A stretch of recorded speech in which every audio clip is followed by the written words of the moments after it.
Racing isn't easy, but experiencing it is. iRacing puts you in the driver's seat with the industry's leading sim racing game. Drive on laser scan replicas of the greatest racing circuits from around the world. Go head-to-head against other drivers chosen by skill-based matchmaking to ensure competitive racing at every level. Compete across all your favorite series. In officially licensed cars, engineered to deliver the most accurate driving experience possible.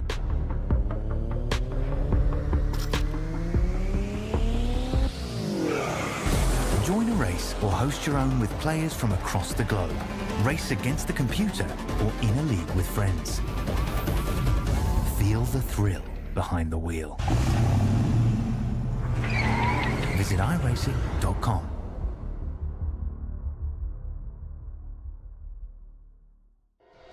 You went, you served, and forged the relationships that only being baptized in the fire of combat can develop. At FallInVeteran.com, we understand the unique bond that veterans share. That's why we've created a platform where you can connect, share experiences, and build lifelong friendships with fellow veterans. Signing up is easy. Simply visit www.fall-in-veteran.com and create your profile. Customize it to reflect your military service interests and hobbies. FallInVeteran.com is more than just an online community. It's a support network where you can find resources, advice, and encouragement from those who understand what you've been through. Whether you're looking for camaraderie, mentorship, or simply a place to share your stories, FallInVeteran.com has it all. Join thousands of veterans who have already found their tribe and start connecting today. FallInVeteran.com. Come join us and experience the power of community. Sign up now at www.fall-in-veteran.com.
Hello and good afternoon. My name is Randy Mullins, driver of the 54 Chevrolet for Paradigm Motorsports.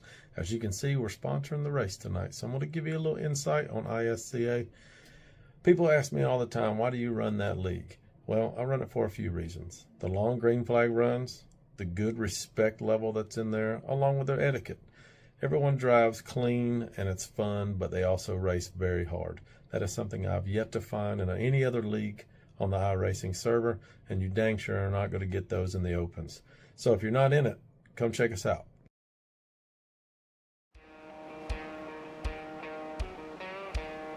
Hello and welcome, ladies and gentlemen, to the ISCA Super Cup Series. Definitely an exciting one here we have tonight at my favorite track, Iowa Speedway. Of course, my name is Brian Britt. I have Big Al as my co-commentator here tonight. Of course, Kobe Jordan's down behind the camera. He's going to be bringing us all the action, all the awesome camera angles here tonight at Iowa. Of course, this is an interesting track. Can't wait to see what these guys are able to pull off here.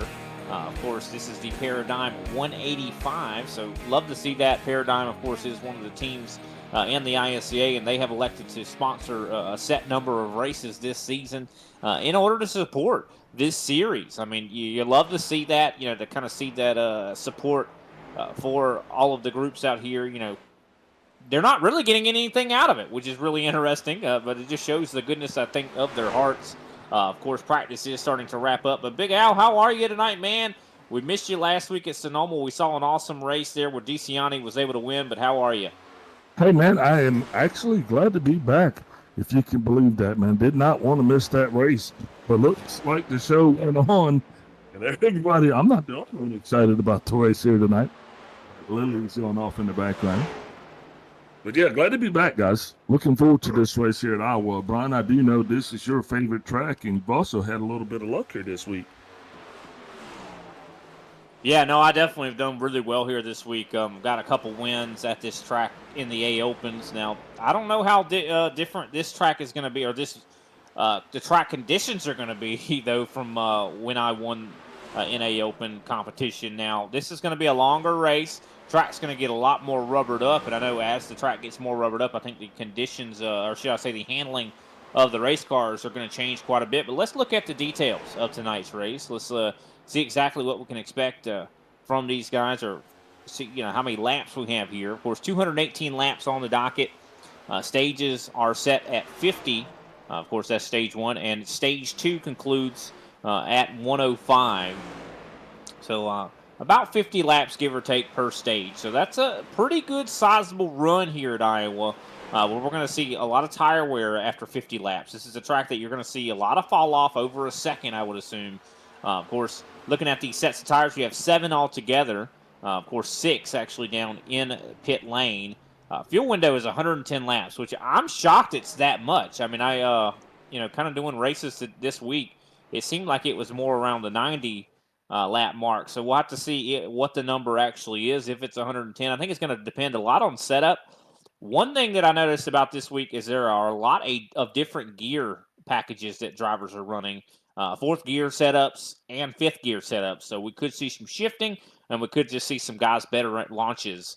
As it looks like qualifying underway at the moment. It looks like Greg Wyszynski wasting no time to get around this 0.88 mile track. And of course, I do want to kind of mention a little bit of some of the trivia of this track. This track was actually designed by none other than Rusty Wallace, which is interesting. Rusty Wallace. Huge He Rusty loved Wallace fan. Richmond. He loved Richmond so much that he wanted a better Richmond, and that's where Iowa comes into play. I mean, if you can look at this track and see that it is a lot like Richmond. It's shaped the same as Richmond, a D-shaped oval. But this track, I gotta say, is a better version of Richmond because it has more banking, which causes it to be very good at multi-groove racing. Big Al, we're going to see some 3 wide here tonight at Iowa. I didn't even see 4 wide, Brian. I mean, don't just limit it to 3 wide racing here, because these guys, I think they might. You might even see 4 wide. Did you hear me? I'm Yeah, no, I with heard ATVO. you. Yeah, I always have to check when I'm dealing with ATVO, but these guys are going to risk it tonight. And that third, we need to go over the stages, but the third stage is going to be the one, and I'm thinking they're going to get about $1.11 triple sticks there out of the fuel mileage, which is going to come into play here once we get into that third and final stage. But hopefully this thing will roll pretty smooth, and we'll stay caution free for the most part if these guys actually show up and do what they always do for us. Yeah, I mean, usually ISCA known for going very, very green, very clean racing here. And I tell you, Iowa is a good track to go green for a long time. I mean, I think we'll see that here tonight. Now in the A Opens and things like that, there has been, cautions breed caution type of thing. But there have been also races that I've been a part of that have went 100% green. So I think that it could happen here in the ISCA. We'll have to wait and see. Of course, we're going to have those cautions.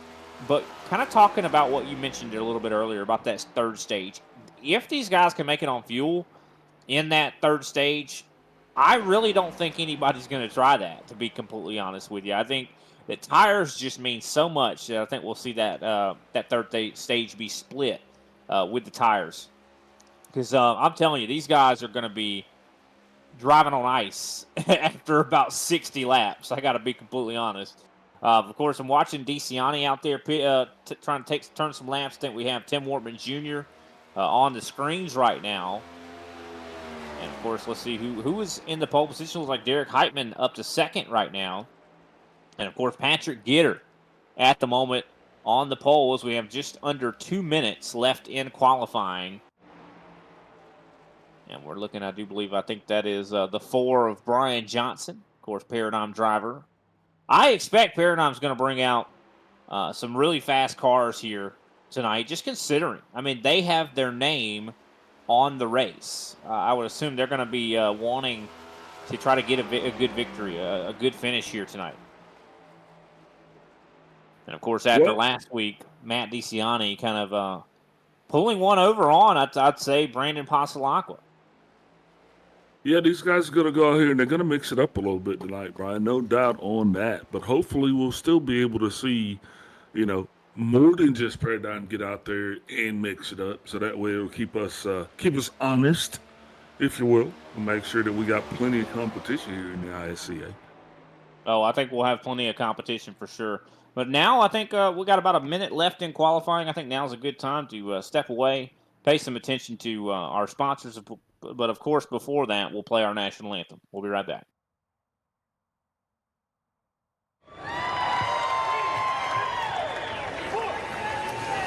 Oh, say, can you see by the dawn's early light what so proudly we hailed at the twilight's last gleaming, whose broad stripes and bright stars through the perilous fight o'er the ramparts we watched were so gallantly streaming, and the rockets regular,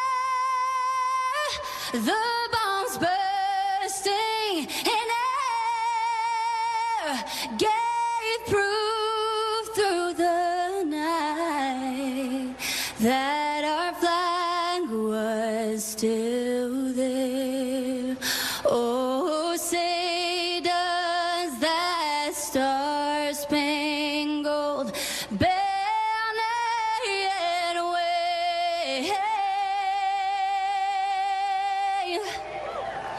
o'er the land of the free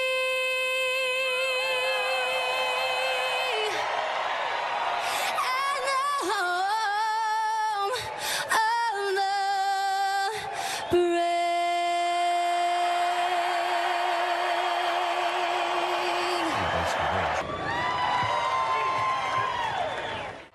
The nighttime is the right time.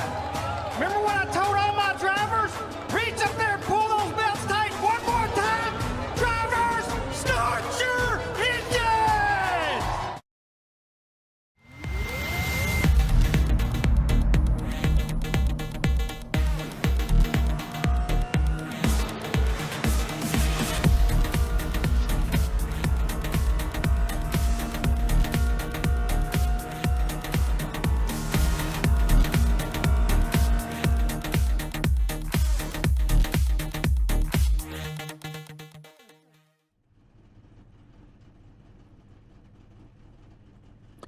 Welcome back, ladies and gentlemen, to the ISCA Super Cup Series. Of course, we got the grid set for this evening's action. We're going to go ahead and go through it. I think we still have some drivers that have yet to actually get to the grid, but we'll go ahead and go through it either way.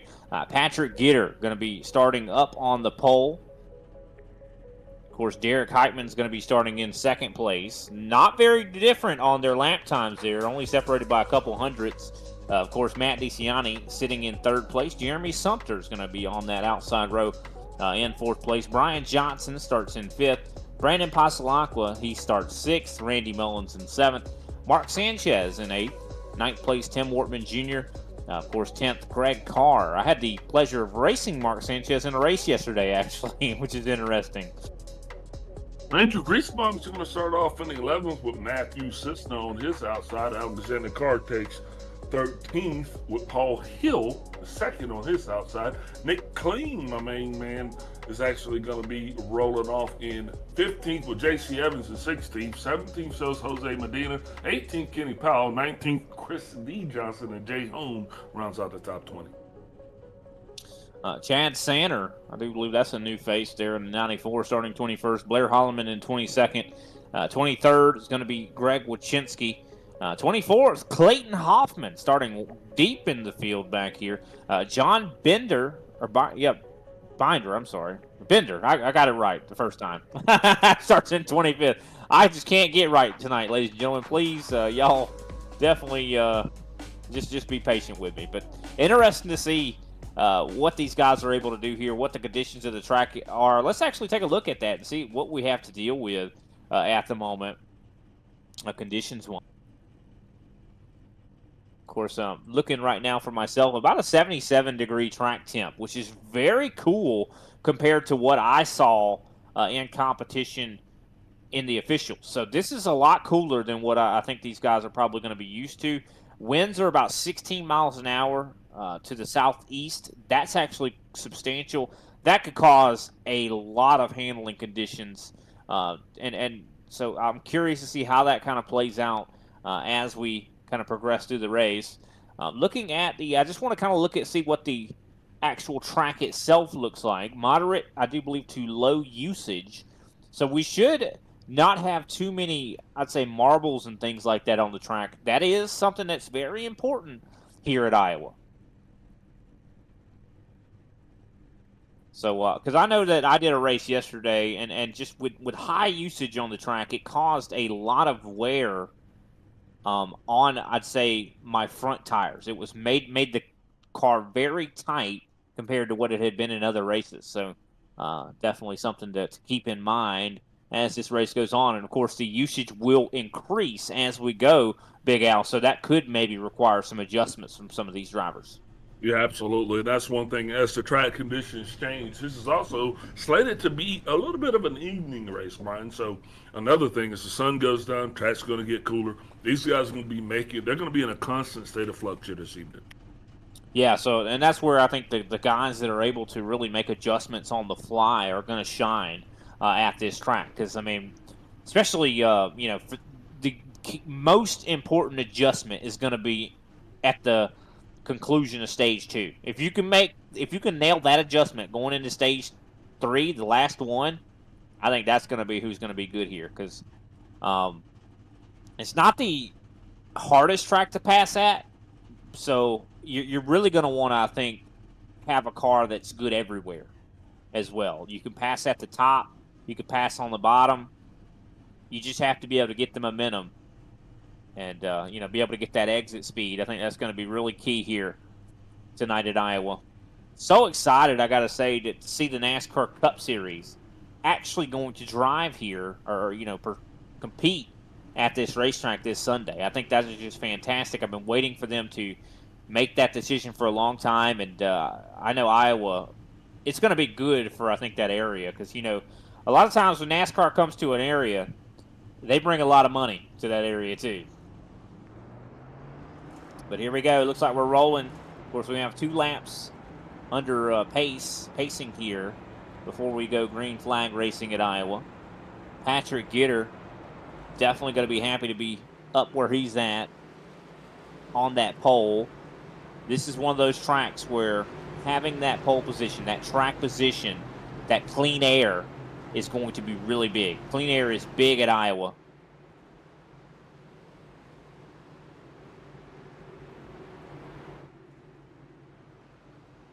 This will be the one racetrack where I actually know how to get around this place. Every other track, I have no idea. We were at Sonoma last week. I'll just guess, ladies and gentlemen. But here we go. One more lap around this place before we go green flag for the first time. Paradigm. And I think we are getting the call from our producer, the over-under on cautions tonight. I'm going to go with 2. I guess I'm going to have to go ahead and go with 3. All right. Well, what's our producer say?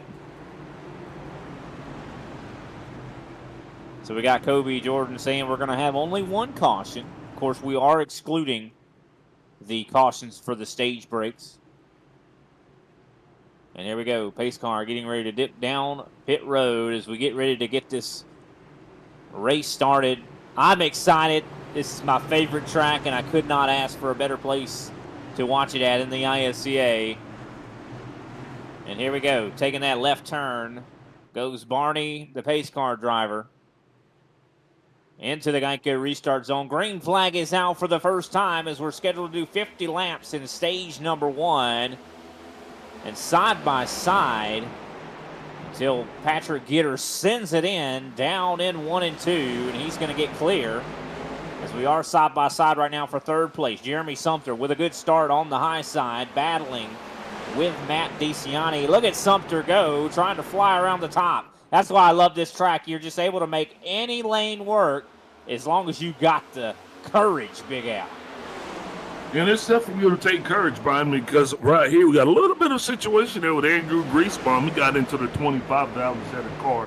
But, you know, you're just going to have that. This is one of those situations, though, that I'm just going to encourage these guys to just kind of lay off, kind of take it easy, Brian. Don't necessarily go out there and tear it up. Give us 10 laps or so. Yeah, no, I agree. I think a lot of these guys are probably going to try to go quick right out of the gate, but you got to let those tire temps get built up. As we see 3 wide, Paul Hill trying to go through the middle with Matthew Cisna on the high side. Of course, we're seeing that battle for second place. Jeremy Sumter has taken over second, but look at this gaggle of race cars back here as these guys are in a little bit of a mess. Yeah, speaking of gaggles, man. Somebody lost it. That's the 26. And the caution's out.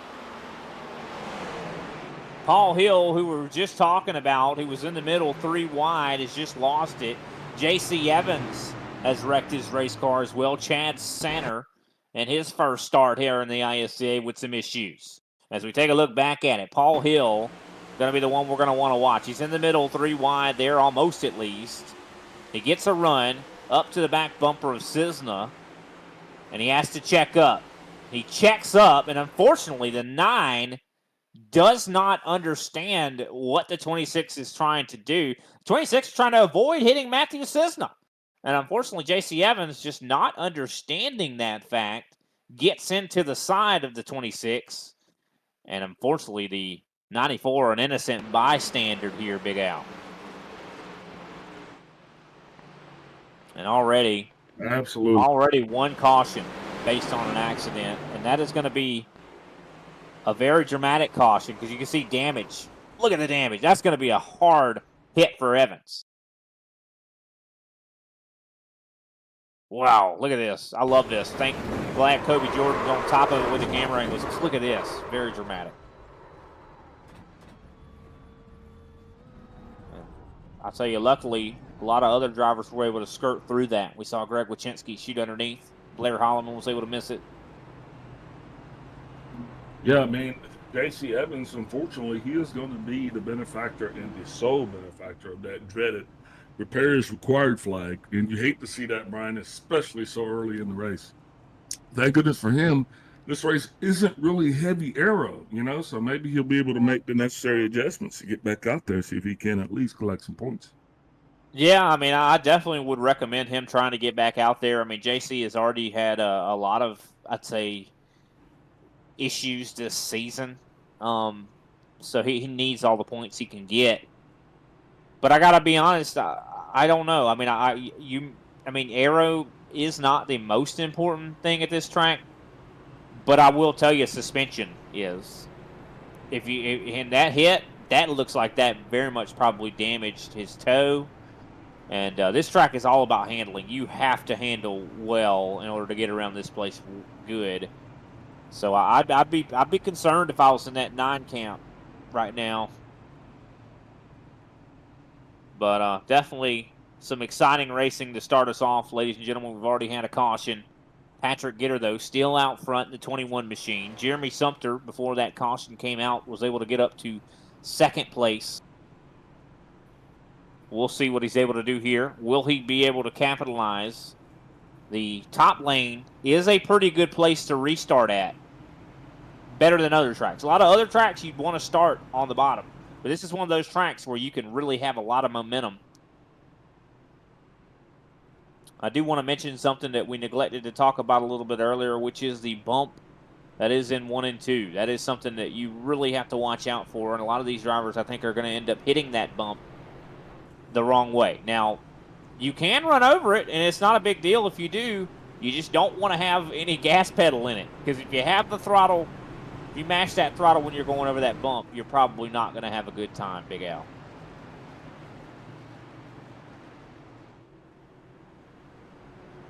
But here we go.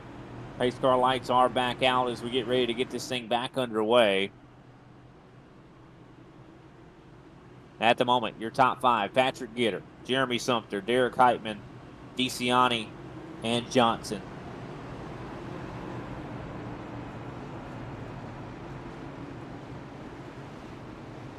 Here we go. Pace car heads into 3. Preparing to take that left turn down pit road. As everybody getting into the correct gears. And there goes Barney.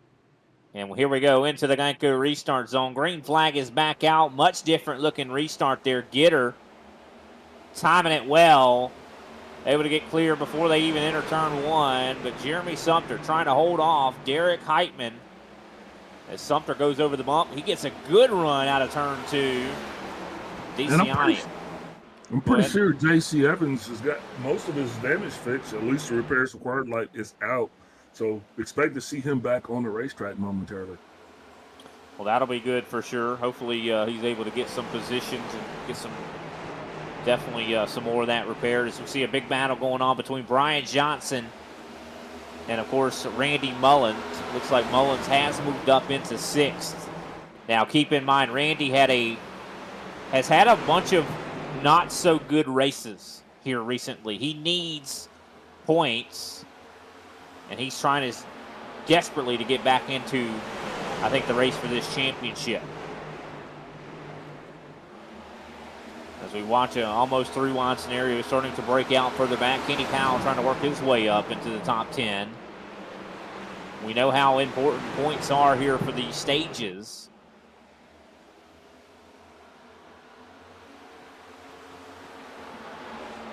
Powell able to get by, of course, Andrew Griesbaum. Griesbaum, who started up in the top 10, has been starting to fall backwards. Randy Mullins, though, quickly driving through the field up to 4th place right now. Look at the 54 go, Big Al.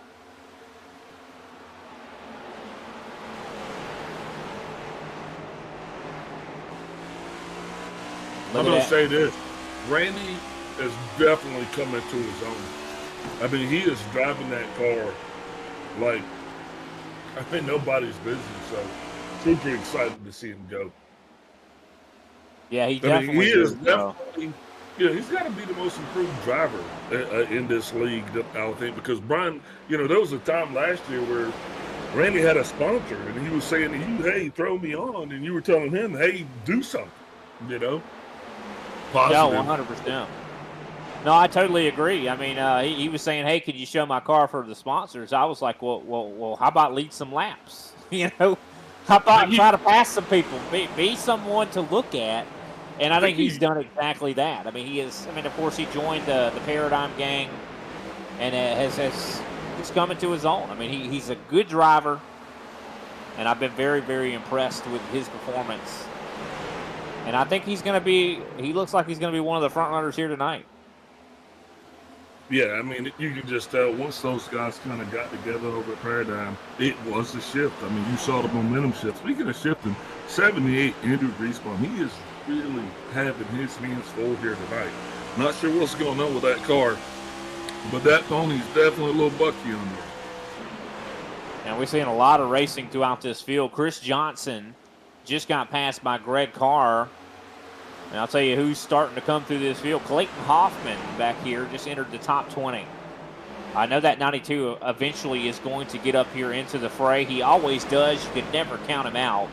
Yeah, speaking of getting up into the fray, the 18 Alexander car, he just getting a little bit squirrely. Somebody else we hadn't been talking about a lot. I miss my little car buddies, Alexander and Drew. Battle for the lead underway. Right. Jeremy Sumter right now side by side with Patrick Gitter. As Sumter trying to get this pass completed. Oh, the nut 21 goes up the track a little bit. They're almost door banging. This is some short track action at its finest. as Sumter tries to hang on. This top line is where you're going to want to be when you're side by side. But it just looks like Patrick is able to hold firm there on that inside, wrapping it right around the yellow line. Now, 1 and 2, you're going to want to be a little bit lower on the track. That's why we saw, of course, Gitter was able to maintain. But I think Sumter might have it here. He's going to get the run on the exit of 4, and this is where you're going to want that top side. And it looks like he's clear. Jeremy Sumter, new leader. Yeah, man, way to go. Didn't really waste a whole lot of time getting up there, getting it done.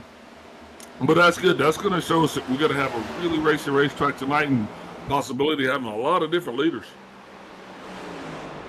Yeah, definitely could be. I mean, it just really depends on, is he burning his stuff up? I think that's going to be the question we're going to ask about a lot of drivers here tonight. Is, is he the guy just driving so hard to get up there, or is his setup really working out for him? Because right now, I got to be honest, I'm looking at Sumter, and he looks like he's a little tight. 1 and 2, he is a little bit push. He's a little pushy through 1 and 2. Now, is he running this line on purpose, or is it because the car is running tight? I'm going to ask you, since you were the driver here tonight, what's your preferred method of getting through 1 and 2? Because you really got to set yourself up for that once you come across that backstretch. So, how are you setting up for turns 1 and 2? Well, I mean, if I'm driving into 1 and 2, I want to try to be on the bottom of this racetrack, especially if I'm by myself. Like if I'm riding side by side with somebody, yeah, I can understand maybe using that higher line. But if I'm by myself, I think I want to run a lower line. But it looks like Sumter's running that middle groove on purpose. And sometimes drivers will do that to try to miss that bump, to not hit it quite as bad, and it won't upset the car. So maybe that's what he's doing. I mean, you can see that he's purposely running the middle groove in 3 and 4 as well. So, I mean, Sumter is a better driver than me, so I can't really say that he's doing it wrong. I just know the way I would run it, I would run it on the bottom in 1 and 2. You're grammatically speaking, you should say Sumter is a better driver than I.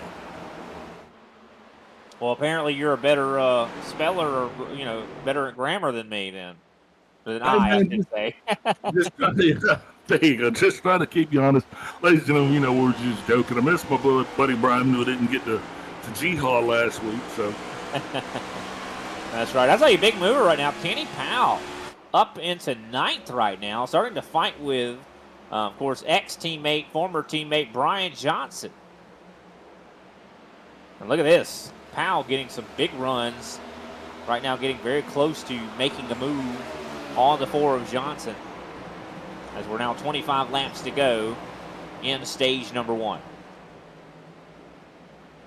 Look at Powell go. I mean, he definitely is hungry for every point he can get. Jay Hone also trying to move through the field. He's in the midst of a battle with Matthew Cisna right now. Of course, that is for 14th. Speaking of chilling, Clayton Hoffman, man, he is just back there. I mean, this dude's not breaking a sweat. He's not. I mean, he's 18th place. Started this thing all the way back in the back, so he's been able to pick up 6 spots.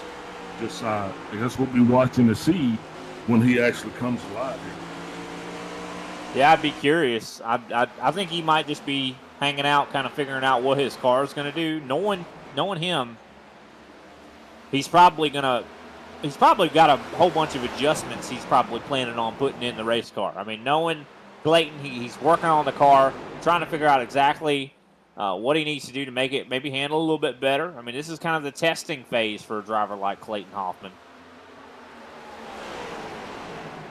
What I find really interesting is the top 4 have pulled away from Derek Heitman right now, who's in 5th. There's about a second in between 4th and 5th. As the battle for the lead starts to heat back up, and I gotta say, I think I might have called it. I think Sumter has been tight.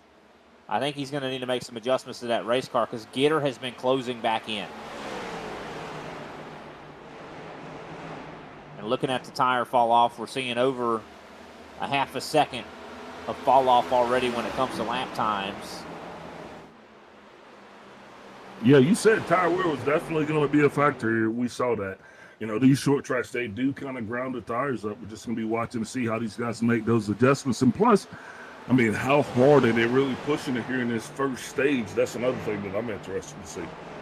Well, I think they're pushing it pretty hard. I mean, you got to think, you've even mentioned this before in the past about how the first stage is kind of your testing arena, your testing phase, if you will, to see what the car will do. I mean, you really put it through its paces, get the data. As we see, of course, Kenny Powell moves up to the 8th place position. I think Kenny's one of the biggest movers. I'll tell you who's struggling right now, Tim Wortman Jr., lap time-wise, 24.9. He was one of the slowest cars on the track. I do believe the 83 might need to make some adjustments to that race car. Now, another thing you could do as well is adjust the driving style. This is a track that you really have to finesse it. If you drive it too hard, it's going to pay you back.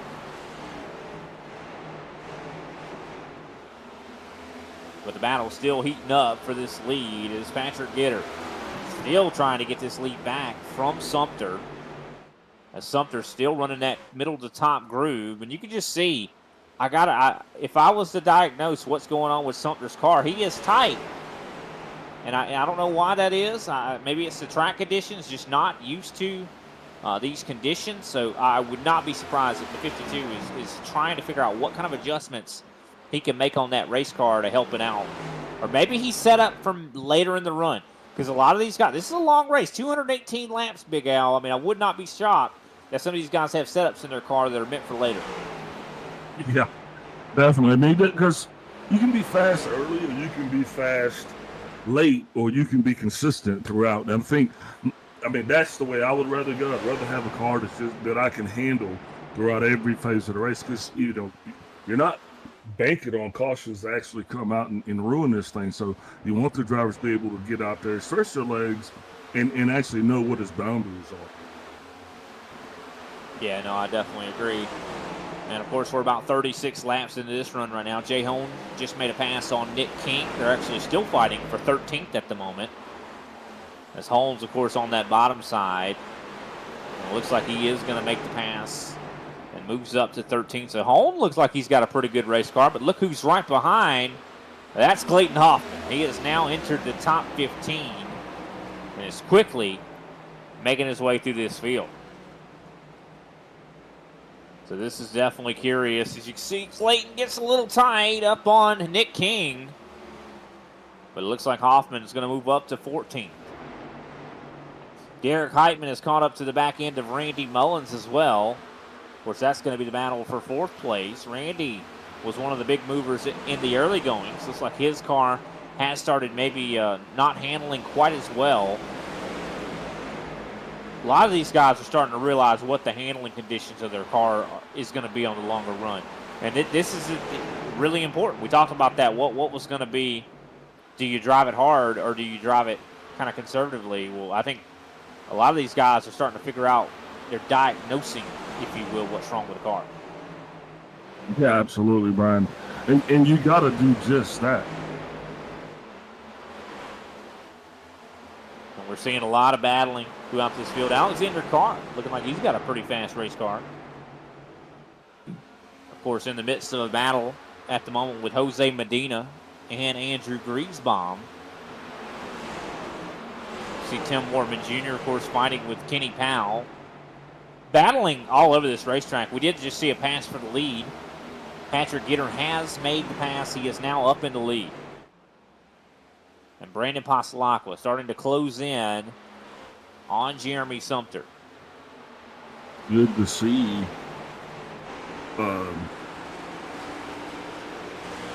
to see Gitter back up in the lead, Brian, because that's just showing us that you actually can get out there and make a pass. So many times when we go to tracks, we see that the dirty air that the drivers behind the leader are affected by really, affect how easy or hard it is to pass the leader. But tonight looks like everything's in the driver's favor.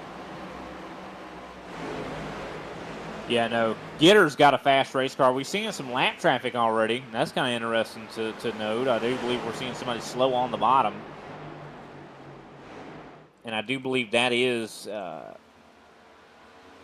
actually J.C. Evans, who was slow on the bottom. Of course, I do believe has gone now 2 laps down. course, 43 laps in. We just have a few laps left, and it looks like J.C. Evans has elected to bring it back down pit road. It's just a bad night for the 9, and it's unfortunate.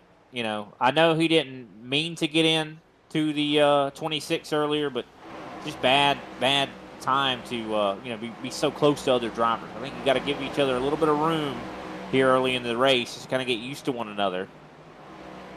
But unfortunate for the 9, as we're seeing a big gaggle of race cars there. Jay Hone trying to hold on to positions. And look at the move there from the 56 of Chris Johnson, driving his way up to 14th. I do want to mention as well, Clayton Hoffman has gotten his way up to 11th now, and is possibly going to get some stage points here if he keeps it up.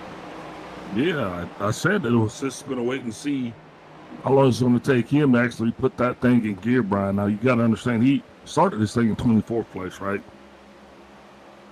Yeah, big mover. He has moved over, I think, 13 spots. We're seeing some very heated battling further back. You can see Chris Johnson kind of stuck in the hornet's nest. Andrew Griesbaum into the outside wall. This could be the scene of the crash. Blair Holloman, of course, going a lap down. Just got passed by Patrick Gitter. Oh, and Holloman into the outside wall. Sumter right now trying to hold off Derek Heitman. Heitman, who has been hard charging here late in this stage. He passed Brandon Passalacqua. Oh, problems as Sumter gets into the outside wall. I'm not sure if he just had a handling condition. Something just went wrong for the 52. That could be some lasting damage. But the 52 just not handling as good as he probably would like. As I mentioned, I think that tight condition has really just been slowly but surely wearing those front tires down. And he's just trying to manage the bleeding. You see Brian Johnson. Brian Johnson's probably got one of the fastest cars on the long run. Looking at lap times, Johnson is still hitting 24.6s while everybody else is quite a bit off that pace. Yeah, Johnson's actually coming into his own. Once Brian got over there, man, he really did kind of kick it in gear. Was actually talking to Chris Johnson just a little bit about that yesterday, man. Just about how much those guys have actually improved. And with that, Brian, it kind of overshadows a lot of the improvements that other drivers have made. I mean, take, for example, the 29 of Mark Sanchez. I mean, Mark Sanchez is really kind of coming into his own this year. Right now, he's in 13th, but caution's up. Caution flag is out. This is the conclusion of stage number 1. Patrick Gitter, of course, your stage 1 winner. Derek Heitman comes home in second place. Very good moves from Heitman, be able to get up there to second. Brandon Passalacqua, of course, third place. Jeremy Sumter hangs on to fourth. Brian Johnson finishes fifth. Matt DeCiani in sixth. Randy Mullins in seventh. Tim Wortman Jr. eighth. Alexander Carr, ninth place. Clayton Hoffman, the big story, gets all the way up to 10th after starting outside of the top 20. And, of course, that is a look top to bottom at our top 10 finishers in stage 1. They will all get stage points. We're going to take a step away. We'll be right back, and we'll talk to Gitter.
Welcome back, ladies and gentlemen, to the ISCA Super Cup Series. Of course, my name's Brian Britt. I got the Stage 1 winner up in the booth with me. Patrick, how are you, man? You got a fast race car right now. Yeah, Brian, feels good so far tonight. Had a pretty good car this week, and good racing there with Sumter in that stage. So we're just kind of feeling it out and seeing what it's gonna do this early in the race here. 100%. It looks like you definitely had your hands full there with Sumter. He was running a little bit of a different line. What do you think? You think the conditions of the track are different than what you expected, or? A little bit. Track temp's a little bit different. I think time of day is a little bit different. So we're factoring that in compared to how we ran our testing this week and test weather and things like that. But it's not too far off, which is reassuring. I think the biggest thing is the wind. Wind looks a good bit stronger than what we've seen earlier in the week. That is one thing I noticed at the top of the broadcast for sure. So hopefully you guys are able to kind of adjust for that. But it seems like you definitely.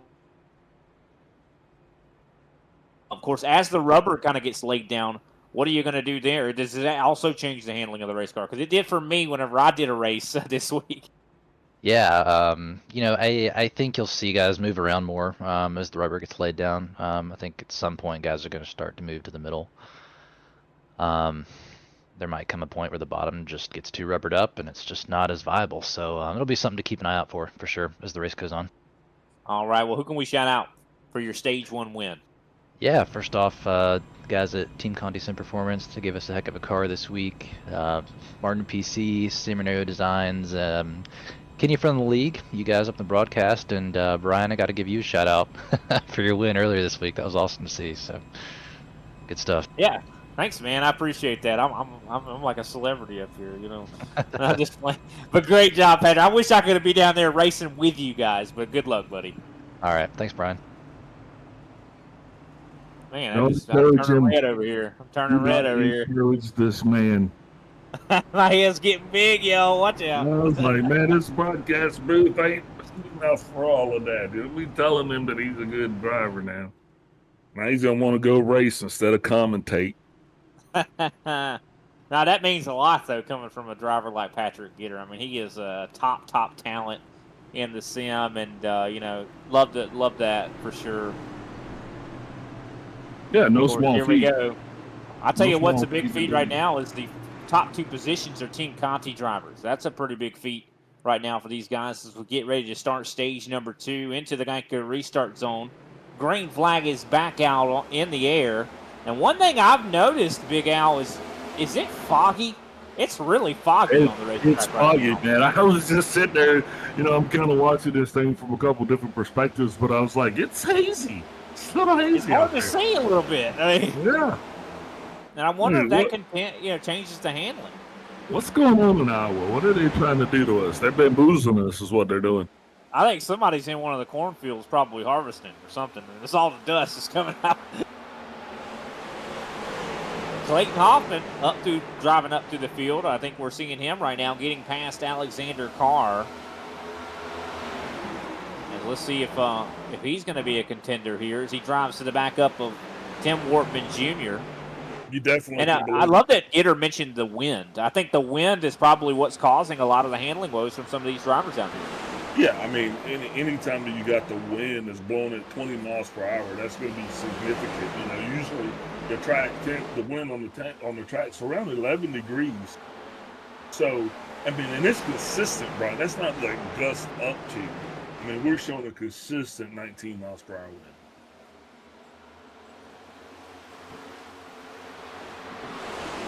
Yeah, 100%. It looks like I'm having a little bit of technical woes on my end. A little bit of a blinky in my sim right now, so I do apologize for any lack of commentation there. But it looks like the one of Matt DeCiani starting to attack Brian Johnson. Brian Johnson, of course, under fire. But Randy Mullins moving up into the top 3. Yeah, Gitter, Pasalacqua, and Mullins, they're out front. They're going to be leading this thing. This stage was a little bit longer than the last by about, 3-4 laps. But nonetheless, it's going to give these guys an opportunity to see exactly what their adjustments are going to yield them. you know, you're hoping that a guy can come out here and actually put it down. But the 21 of Gitter actually is wasting no time. He has actually got the largest lead, I think, that we've seen thus far tonight. And it looks like we got Jeremy Sumter in the pit, so it looks like he's having some issues there. Not Yeah, sure. Did he have an accident, possibly? I think we might have an event here, a replay dialed up. Let's see if we can see exactly what possibly happened to Jeremy Sumter. He does have the repairs required tonight. It looks like he might have had an issue. Yeah, he gets loose out of turn 2 and smashes down the inside wall. What a hit! Man, that was, you know, when you watched that car careen, you had no idea how much speed he was carrying, and that was almost, you know, in real life, guys, he'd have been dead.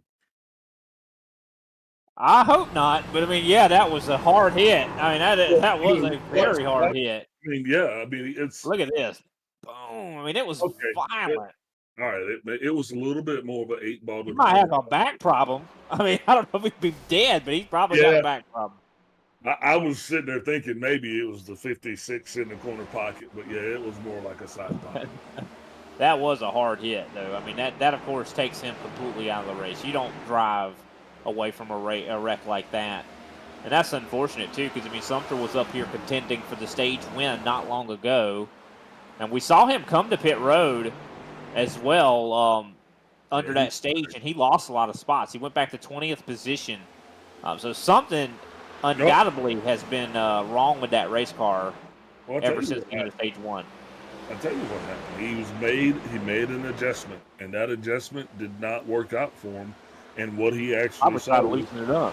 Yeah, and it did what it did. And unfortunately for him, single car accident. Fortunately for him, I guess you should say, man. But yeah, you're right. This totally ruined his own race. I cannot get over the visual quality that we have here at this racetrack. We can't see hardly anything up here in the booth. Can we get somebody to maybe get some squeegees and squeegee our windows here in the broadcast booth? Because it is so foggy and dusty out here. When I look at the front stretch, I can barely see anything out here on the racetrack. I mean, this is crazy here at Iowa. Can we tell Farmer John to stop harvesting? And you know, the show must go harvesting. on. People got to eat, right? Yeah. But Patrick Gitter out front right now with about a 0.6 of a second lead on Brandon Pasalacqua. Randy Mullins, he's up in third at the moment. Clayton Hoffman, what a move from him, up to 4th place and is chasing down Randy Mullins right now. At the moment, Hoffman is the fastest car on the racetrack. Last time by, he was about a 10th faster than Mullins. Also want to mention a very impressive run so far from Kenny Powell. He's up in 5th right now. Yeah, Kenny's definitely. Go ahead. Kenny's been definitely feeling himself on this track. I know he ran the NIS. He also raced a couple A Opens today. So, you know, those DG guys, they've been out here striking the match at him as well. But, you know, it's one of those things, man. This track is starting to come alive for us. Yeah, no, I think some of these guys are definitely working hard. They've been working hard today to get the feel for this track down. But I think that the conditions of this track right now are probably throwing a little bit of a wrench in some of these guys' plans here. But of course, yeah, Kenny looks like he's handling pretty good right now, handling wise. Able to wrap it right around in 1 and 2. You want to be able to kind of use that bottom lane. You can clearly see that's working out for him.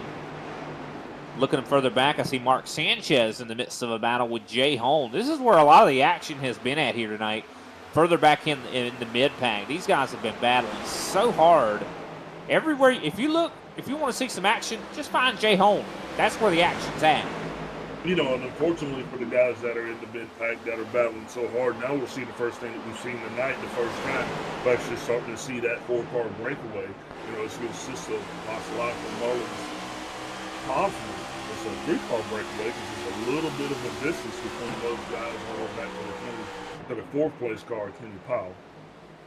You see Greg Wyszynski, of course, trying to work his way through. We're looking at him in that orange and black machine, trying to see if he can maybe make some passes here. Yeah, Baltimore, Maryland. Greg Wyszynski, congratulations to Miss Maryland. just crowned, I do believe, yesterday. Well, how about that? And of course, Mark Sanchez on the inside right now. Chris Johnson. This is the battle for 14th at the moment. And of course, we see as well a little bit ahead. Matthew Cisna just got passed by Paul Hill. Now, from what I recall, Hill was the driver last week that just was awesome at the road course. I mean, I don't know, you might not have seen it, Big Al, but Paul Hill looked like he was a road course specialist last week at Sonoma Raceway, finished in second place. The only person that really could beat him was DeCiani. So I'm assuming Jose Acosta. Abner was not here. Abner. Oh, big hit on the wall there from Alexander Carr. He just hit the wall right in front of Chris Johnson. I don't think we had that on our screen, but definitely the 18 just smacked that wall pretty good. That's not going to help the handling of that race car. Yeah, probably not. Yeah. But this is where a lot of the action is further back here in this pack. For the most part, everybody else is single file. You see Chris Johnson works his way up to now 13th, starting to catch up to Jose Medina in the 48 machine.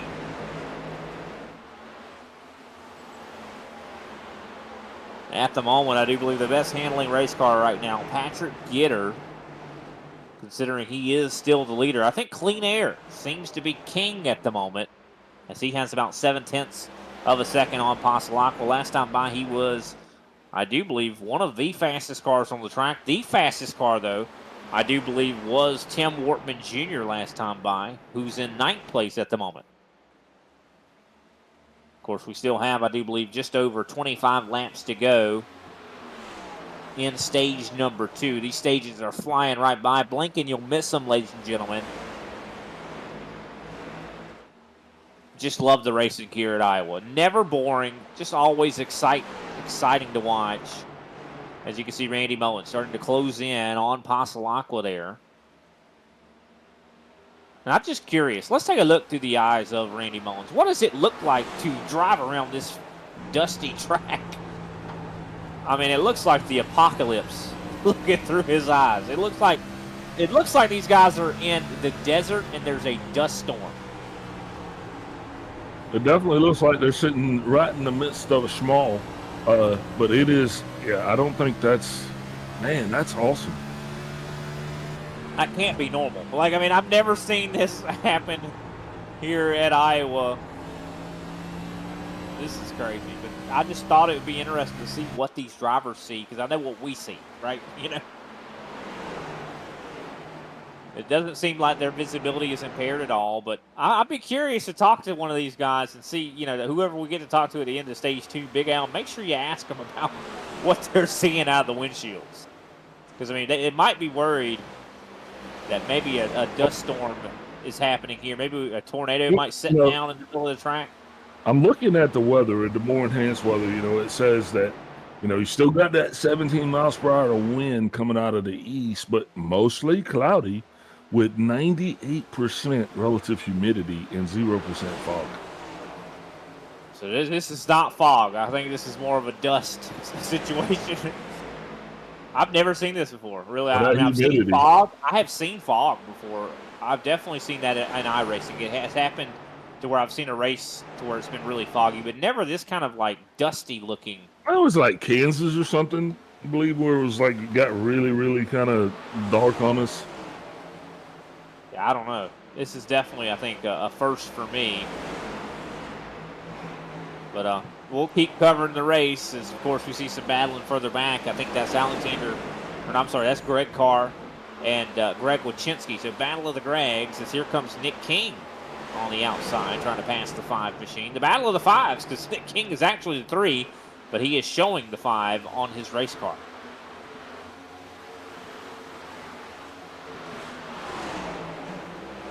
See this big battle right there. As I do believe we're seeing Paul Hill now fighting with Tim Wortman Jr. Wortman battling for 9th at the moment with Hill. It looks like Hill has gotten that position secured, now up to 9th place. I also see Brian Johnson starting to attack Kenny Powell. That is for 5th. And it looks like I think Brian is going to be able to possibly make this pass. Can Kenny Powell hold strong on the top? It looks like he's going to possibly do that.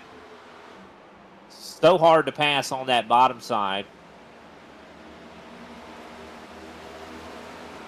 Yeah, Warburton Jr. is going to have to really tighten up his belt buckles there, Brian, if he's going to try to preserve that spot that he does have right now, because he is on the bubble in 10th place.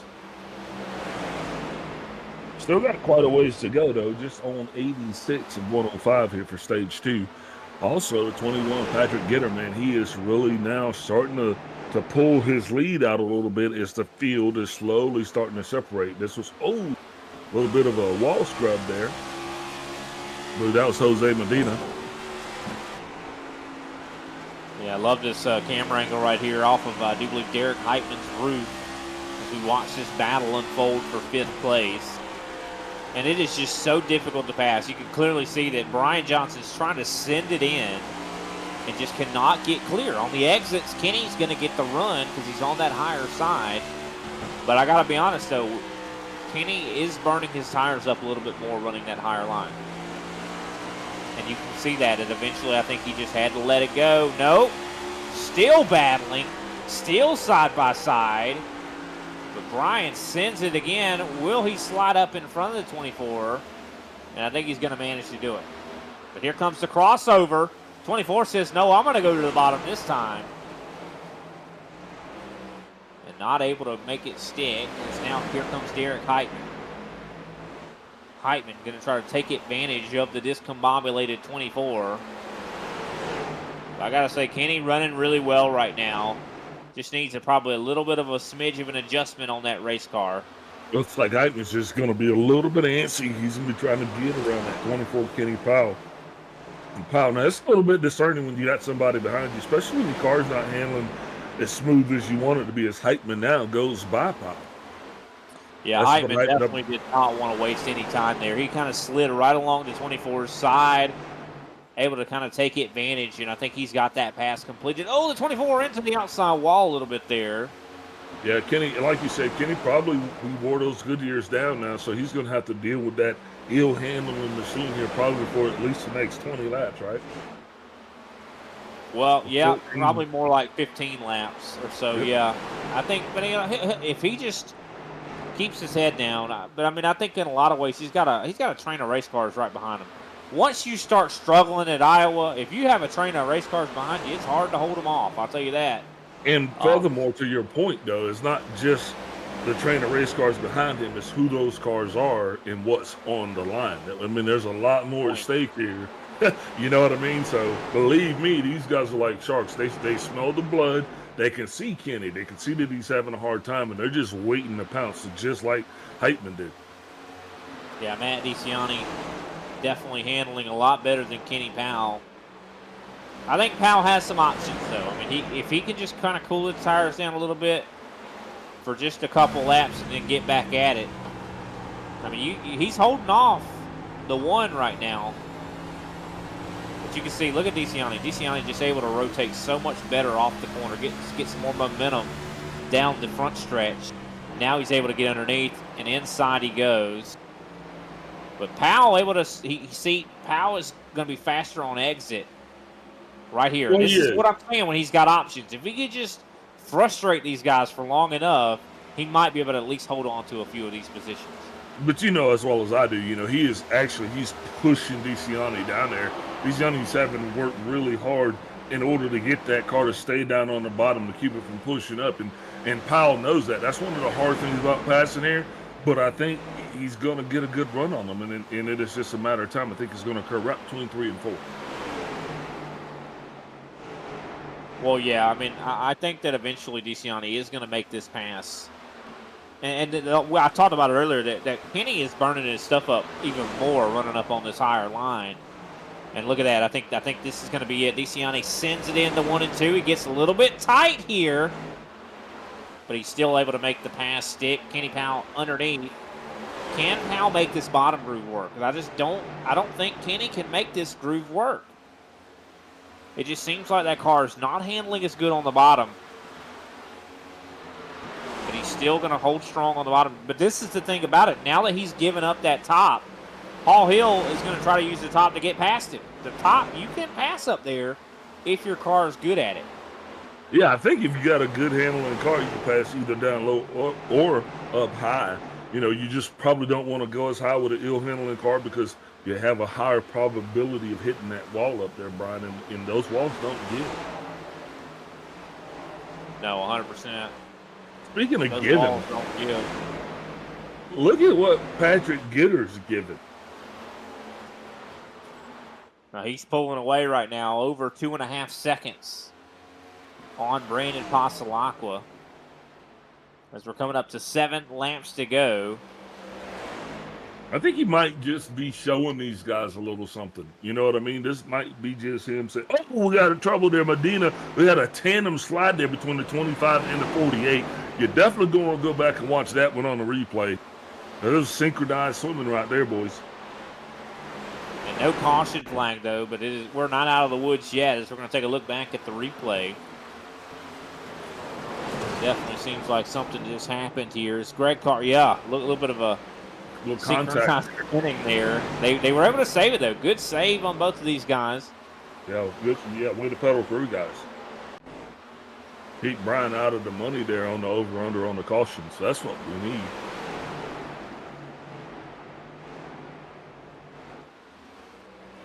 Yeah, Man. 100%. I want to get that right because we win something out of that. No, we don't win anything. What? Wait. What? 4 I laps was to just go kidding here. around. 4 laps to go here for stage 2 is actually in the books. It's go time, and I don't think they're going to be able to catch Gitter, but I'm telling you, it definitely looks like a completely different field in stage 2 than it was in stage 1. Remember, only 5 laps, 4 laps made the difference between the two stages, but a completely different story. Well, I think what explains that story, though, is the changing track. I mean, clearly everything has been changing as this race has been going on. Patrick clearly has the best car. I mean, speed-wise, he's the fastest car on the track. Clayton is in second. Clayton has just gotten past Brandon Pasalacqua, and watch out for Clayton. Clayton is good at adjusting on that race car. Even though Gitter is the fastest right now, I'd be really curious on what stage 3 looks like because Clayton makes adjustments. That's what he's good at. And I'm going to tell you, Clayton made probably his biggest adjustment right there, the caution, the stage break, because he spent a whole 19.2 seconds in the box as opposed to everybody else averaging 14.3. So, that's a big difference. And I don't know if that was damage or just plotting, but yeah, definitely you can tell a difference. Yeah. Well, I mean, I think everybody seems to be handling a little bit terribly at the moment. And, of course, we've had about a 50-plus lap run here in this stage. Now, this next stage is going to require even more of a run than that. Of course, I think these guys are going to split it in half when it comes to pitting. But still, I think this is where we're going to really see all of the data being utilized. Well, and also, if we can just get there, I mean, we'll talk on this, but this stage breaks right there. So let's go ahead and get this done. Patrick Gitter is going to take home stage 2. Clayton Hoffman comes home in second. Brandon Pasalacqua third. Brian Johnson in fourth. Derek Heitman comes across in fifth. Randy Mullins in sixth. Paul Hill, seventh. Eighth place showing Matt DeCiani. Kenny Powell holding on in the top 10. He's in ninth. And Tim Wharton Jr. is going to round out that top 10 for us. With stage 2 in the books, we'll take a step away, get a word from our sponsors. We'll be right back with, we'll figure out who we're going to talk to.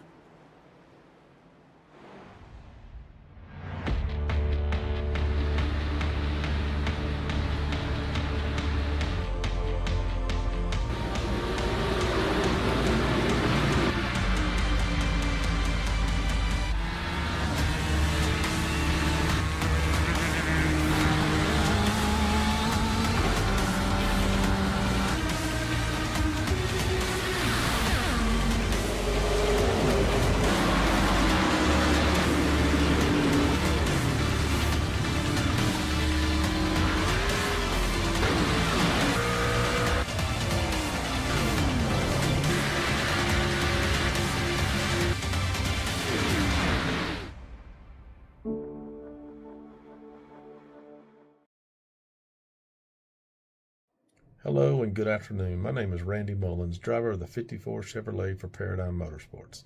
As you can see, we're sponsoring the race tonight, so I'm going to give you a little insight on ISCA. People ask me all the time, why do you run that league? Well, I run it for a few reasons. The long green flag runs, the good respect level that's in there, along with their etiquette. Everyone drives clean and it's fun, but they also race very hard. That is something I've yet to find in any other league on the iRacing server, and you dang sure are not going to get those in the opens.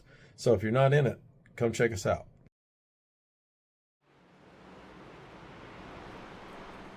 Welcome back, ladies and gentlemen, to the ISCA Super Cup Series. Of course, we just completed stage number 2. Big Al is elected to talk to Randy Mullins. Big Al, you had the floor. Randy Mullins, Big Al up in the booth. You got me. Yes, sir. Go ahead. Man, congratulations just on running a consistent and strong season. You know what I mean? We haven't had the pleasure of actually having you up in the winner's circle, but man, what a difference a season makes for you. Yeah, man, I've been putting in the time, and plus when I got brought on to Paradigm and teaming up with these guys, they got so much knowledge when it comes to this stuff. It really excelled my racing career, so I owe a lot to them. But hey, man, you get out what you put in, and I've been putting in the work.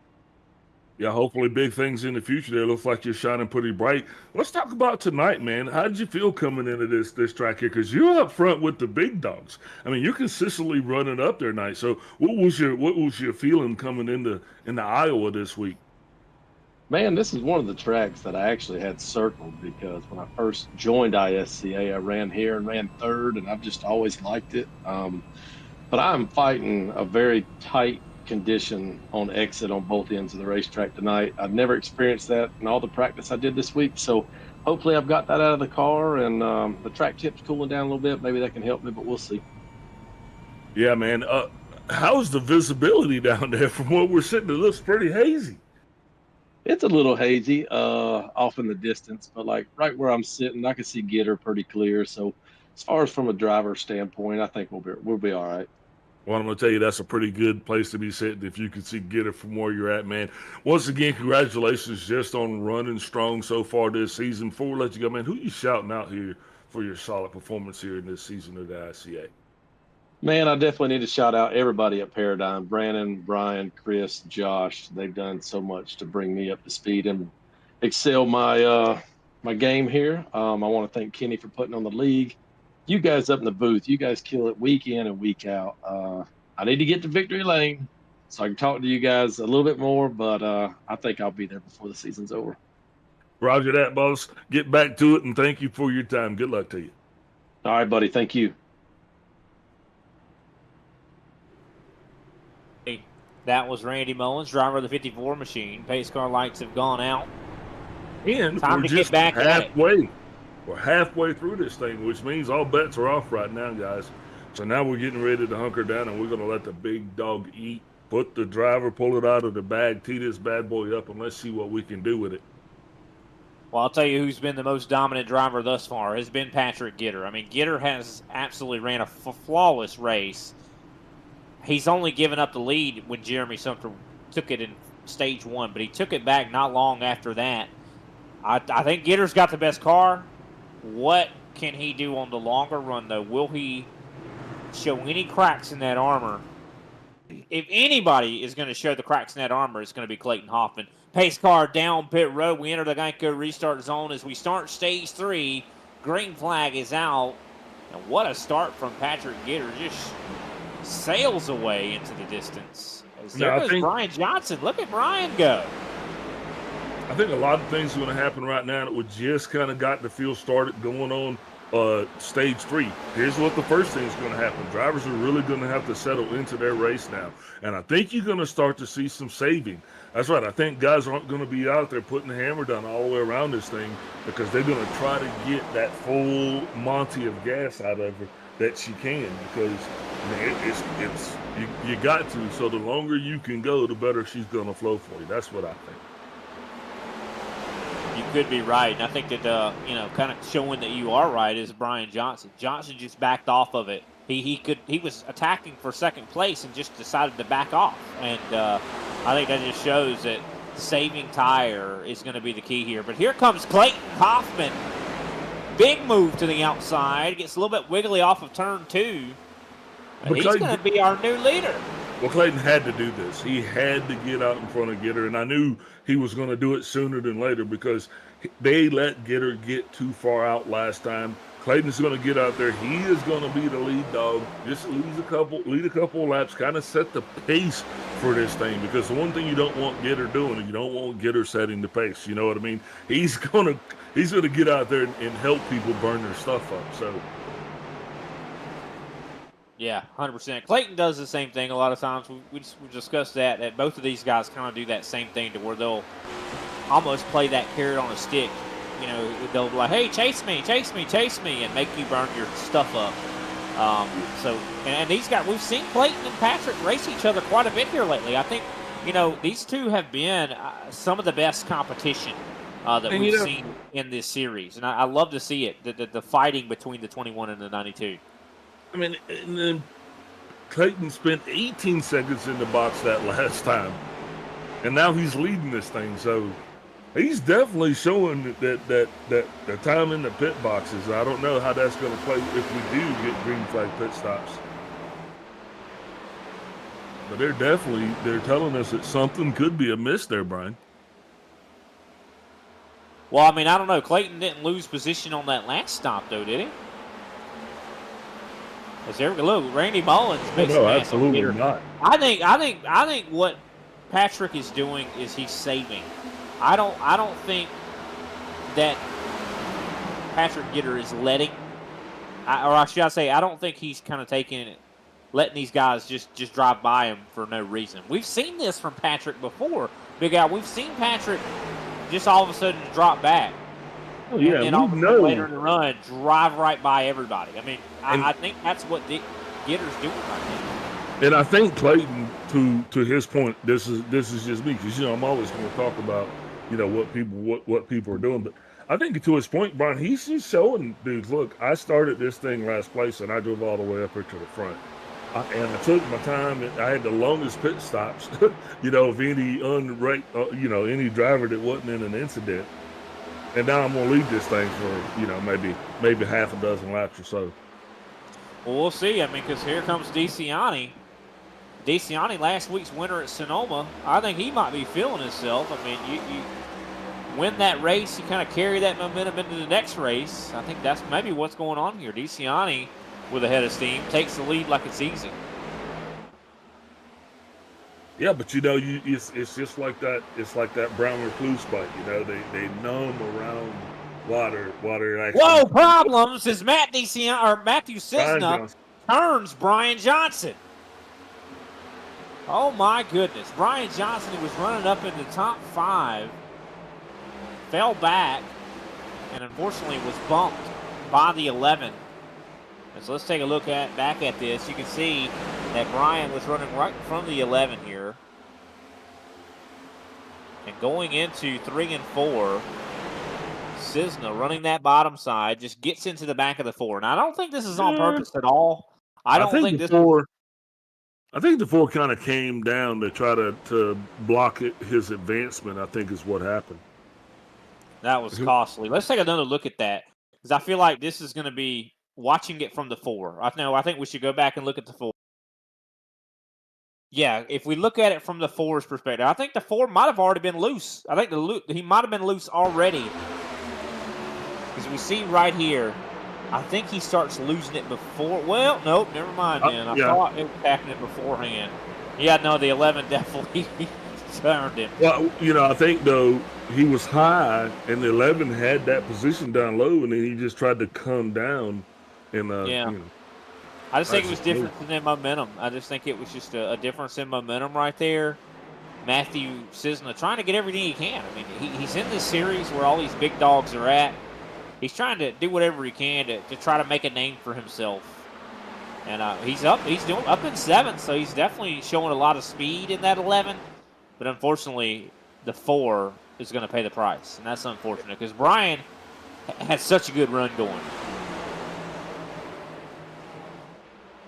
So you got to definitely feel a little bad for him for sure. So Gitter's he's come back up now. He's resecured 2nd place. But DeCiani, he's out there and he's just running. You know, he's got 2.3 seconds over Getter. What you know? You think they're just going to let him go? I mean, I think they're going to end up reeling him back in because DeCiani, looking at his lap times right now, he's running about 0.4 of a second faster than the guys behind him. I think that he is not concerned about saving, but I think everybody behind him is. And because if we keep going green, DeCiani's going to pay the price for how hard he's driving that race car right now.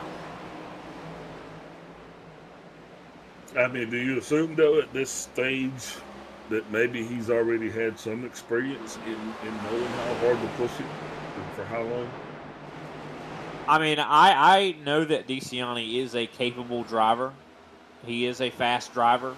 I will give him that credit. But I know Patrick Gitter and I know Clayton Hoffman, and they don't slow down for no reason. You know what I mean? They don't slow down for no reason. DeCiani is making a mistake. He's driving it too hard. This is something I've seen other drivers do to where they'll try to drive away. I mean, he's got 3.5 seconds. Can I get that as a quote? You can. I mean, I'll if I'm wrong, I'll eat that. I'm just saying I think he's making a mistake. DeCiani is making a mistake, ladies and gentlemen. You heard it here first on the ISCA network. Well, I mean, eventually, Gitter and all these other guys are going to start to run him down because they're going to have better tires than him. And we see it time and time again at these tracks that tire wear matters. Oh, absolutely. You bet it does. And look, Kenny Powell, I'm watching the 24 man, and he definitely has got, it's like he's got a cougar in that car loose or something. He's handling more than just the steering wheel. But I don't know. I don't know if that's indicative of the fact that the sun's going down, the track's changed. It's still 19 degrees outside. Track temp hasn't changed a degree. We've been rolling steady at 78 degrees. I mean, I don't know what's going on. I'll tell you what has changed is it's not as dusty anymore. Yeah. We can see. Well, the relative humidity has gone up to 99%. I guess that helps. I don't know. I mean, it definitely seems like the conditions have improved for a lot of these drivers. You know what 99% humidity is, man? It's hot. Makes it hot, sticky. That means Barbara's blue font hairdo's gonna go frizzy. Yeah, Larry Moe don't like it that way. Hey, look, the Iowa girls need all the help they can get to shut up now. Well, go ahead. Canceled. No, don't get canceled, Big Al. Matt DeCiani, though, out to over 4 seconds of a lead. What a lead he is building right now. So we're 134 laps into this race. Of course, we're about, I think, just over 25 or so into this stage. Fuel window is 110. Yeah, what's happening right now, this field is starting to get spread out, man. For whatever reason, these guys, they're just not on top of each other. Now, where they are, they're clusters is what that is. And those clusters are scary. But everywhere else, it's really just kind of, comfortable. Yeah, I mean, there's definitely some awesome racing going on, though. 3 wide there for a minute as Jay Hone shoots underneath Greg Carr. And somehow they made it through that. Mark Sanchez thinking better of 3 wide. I mean, I'm going to ask you a question, and I'll be direct, and I'll ask these guys the same thing. At what point does 3 wide make sense with 82 to go? Yeah, it doesn't make sense with 82 to go. I mean, I'm just because there's nothing you're going to gain right now that being in a 3 wide situation, it's a complete loss for me. Yeah. I got to be honest, though. Ooh, Greg Carr getting real tight on Bender there. Ooh, that's scary. John Bender having to try to fight for his life here as Greg Carr moves up into 15th. But 3 wide, I think, 3 wide is an option in this track. And I think the only reason you would go 3 wide, though, is maybe if you're trying to get around some people that are scary or are really, really holding you up. If you start to get really frustrated with some people, and they're holding you up a lot, That's when you go through my. Okay, so let's talk about this just for a split second because I mean everybody's good right now, but I mean, as long as you try to prevent putting yourself in those situations, and in a racetrack like Iowa, right? You've got 2 victories here this past week. This is a racetrack where you don't expect to pass a guy in one turn. I mean, it very rarely works like that. You're generally you're dating, you're courting. You know, it's a relationship. Yeah. No, I got you. It is. I mean, well, I mean, it just depends, really, Big Al. I mean, in 1 and 2, if you're able to kind of shoot underneath somebody and slide job them, you can make a pass pretty fairly quickly. But then, you know, on the exit of the corner, you're probably going to have to deal with them as well. Like, they're going to get that run on you, and they're going to try to pass you back. So, I mean, no, it is kind of a little bit of a give and take, or a battle, if you will, a relationship, I guess you could call it. Yeah, you're riding with this dude for well, I mean, you understand what I'm saying? And I got to trust you that you're going to be up there and you're not going to just pull some harebrained maneuver that's going to risk both of our chances at winning this thing. Yeah, I know, maybe so. Yeah, no, I mean, I think that's a good point. I mean, you want to be alive at the end of this race for sure. But I mean, I think that also this is the ISCA. You know, you're not going to get a lot of opportunities to pass some of these guys. I mean, some of these guys are the cream of the crop, and it's going to be very difficult to make those passes. So some of these guys see that opportunity to make one little pass as I got to go for it, right? Oh, yeah. I totally get it. I mean, just for the sake of conversation, but, you know, there's plenty of racing left to be done. That there is. I'll tell you who's looking really fast right now. Paul Hill. Last time by, he was one of the faster cars on the track. Randy Mullins also showing some pace at the moment. Now, who has started slowing down?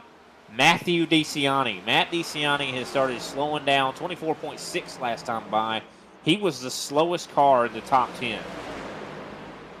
Well, I should say, mark that, slowest car besides Nick King, who's in 10th. So I think that hard driving is starting to catch up to that one. One thing about it, though, is he does have 4 seconds right now on second place. But the thing is Gitter is running 0.2 of a second faster every lap. Now, that's going to add up very quickly. I got a question. Yes, sir. What is 37 and 74? Come on, multiplication. Math. So 74 plus 30. Right now it would be 38 plus 73. Yeah, I don't know, man. I'm from South Carolina. I can't. So 73 plus 38 equals 111. You're talking about fuel. Yeah, bud. Right now we're 72.39. That's 111. So my question is, in my deductive reasoning, do you think some individual down there on that racetrack is got the idea in their mind that they could possibly run this thing on the gas line? I do think there is some people down there that are thinking that. I do. I really do. I think there's some of these guys are like, I'm going to try to make a Hail Mary move and see if I can win the race like that. But I'll be honest with you, I don't think it would work. I think you might be. I think you can make that on gas. I think that's possible. Absolutely. It's feasible. But I'm not worried about the gas. I'm worried about the tires. By the time you do 111 laps, you're going to be hitting 26-second laps. Yeah, but the fall off of the tires is only going to be so great. But it's only going to fall off to a point. You know what I mean? I don't know, man.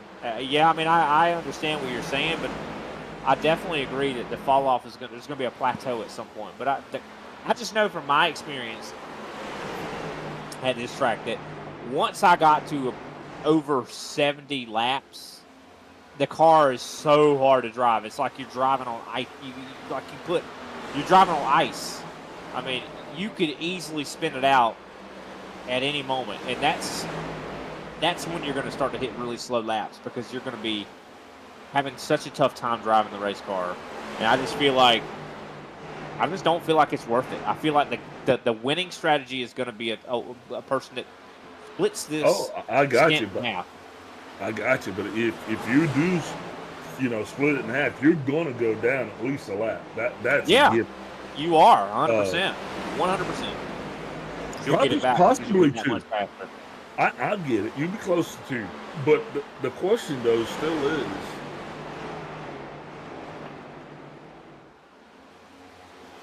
somebody's already plugged it in, dude. Somebody's going to try it. I agree. I am not disagreeing with you in the slightest. And I think one driver that might be thinking that could be a guy like Derek Heitman. I mean, he kind of fell back outside of the top 10. He's in 11th right now. He doesn't seem like he's really driving it very hard. Could he be somebody just thinking that way? I do want to point back up to the battle for the lead. We were just talking about DeCiani having a 4-second gap. He's got 2 seconds now. His gap has halved. Yeah, but DeCiani, he'd already set out that he was going to see who would follow him, and he was already committed to pit. You don't take off like that if you're not committed to pit, and two, trying to throw somebody else off of their strategy. But unfortunately, the guys up front, I don't think any of them bit. I think they just continue to. It is what it is. You don't get to be up front in this caliber of talent if you don't know what you're doing. You know what I mean? It's not their first rodeo.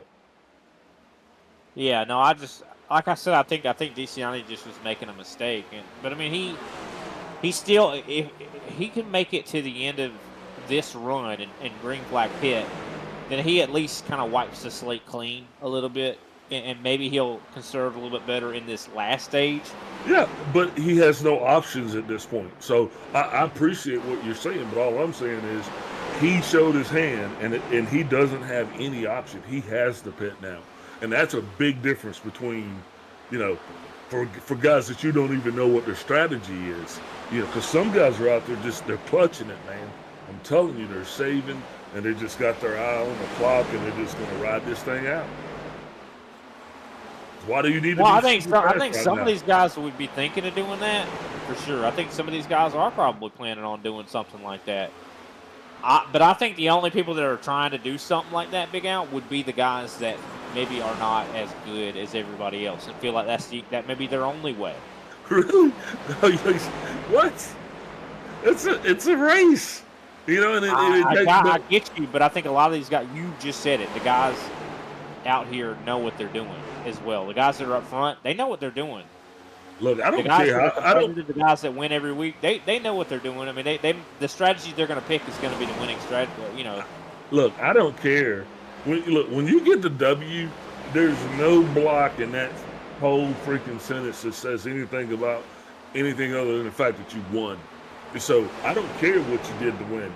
If you won and it was legal, heck yeah. I mean, that's what a strategy is, right? And you don't just go. What I'm saying is that strategy will not work. Ooh, wow! You guys hearing this?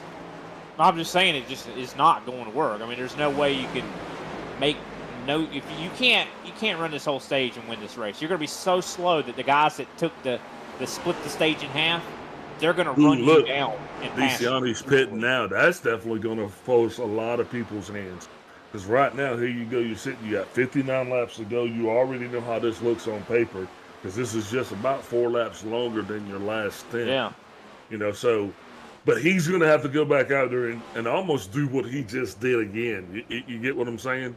Well, he's going to have to kind of conserve a little bit better, I'd say, on this next pit road stint. But no, I like this call from DeCiani. He's coming down a little bit early, kind of trying to mitigate the damage that he did to his tires. And I think he's going to take it a little bit easier on this next run. He's still in it. He still could try to win this race. And Johnson, of course, who had an issue earlier with Matthew Cisna, still at least trying to turn laps and get stuff done. See Greg Wyszynski comes to pit road, stops in his box. So a lot of guys already showing their hand. A little bit early to pit if you're going to split this stage in half. All right, so short pits a little bit here. More data. Greg Wyszynski, 14.4 in the box. Matt DeCiani, 9.8 in the box. 2 tires. He took 2 tires. Kenny Powell. Yeah, looks like pit road is lighting up, man. Here comes 24 Kenny Powell. So Andrew Griesbaum also down on pit road. So we did call that. We said he was actually going to force a lot of people's hands once he came down, and that's exactly what he just did. I just don't understand 2 tires though. Look, why? This is not the track to do that.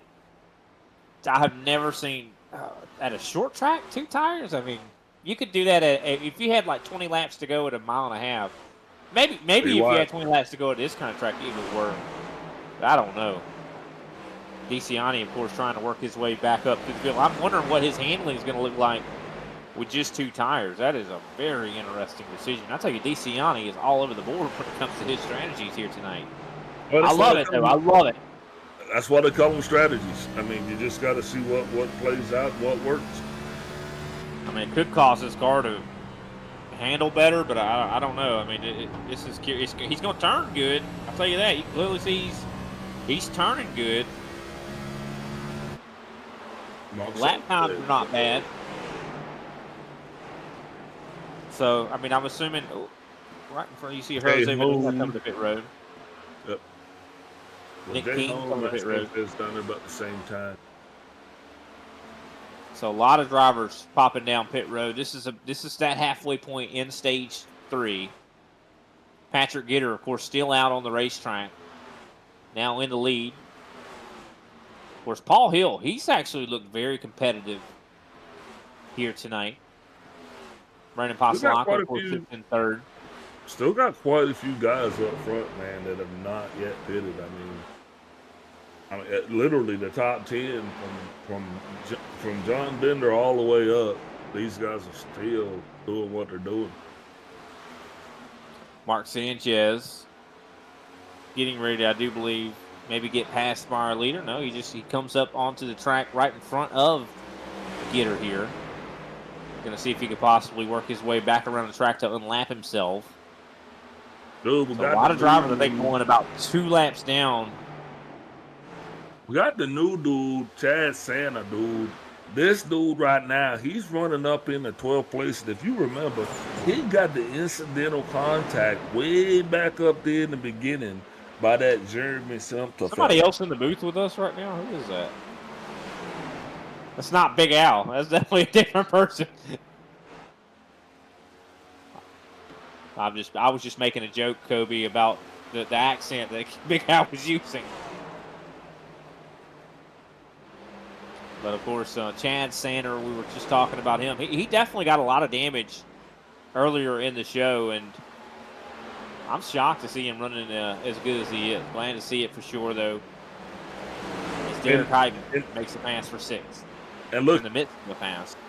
He's 60 laps on his equipment, so he's right up there with the leaders, man, and he's still doing his thing. So good look on Mr. Sanders. Paul Hill problems. Tim Wortman Jr. problems. Both of these guys problems getting to pit road. And that's their problems because that's not going to affect anything but them. You understand?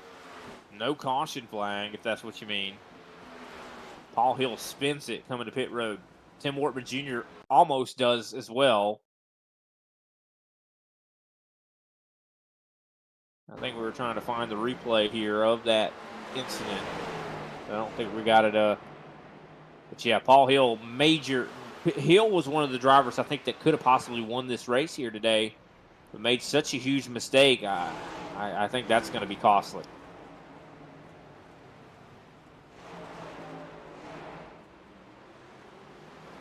But Patrick Gitter still out front, has about a 1.5 second gap back to Brandon Passalacqua. When does Gitter come to pit road? He's going a little bit long. I think he's overcutting.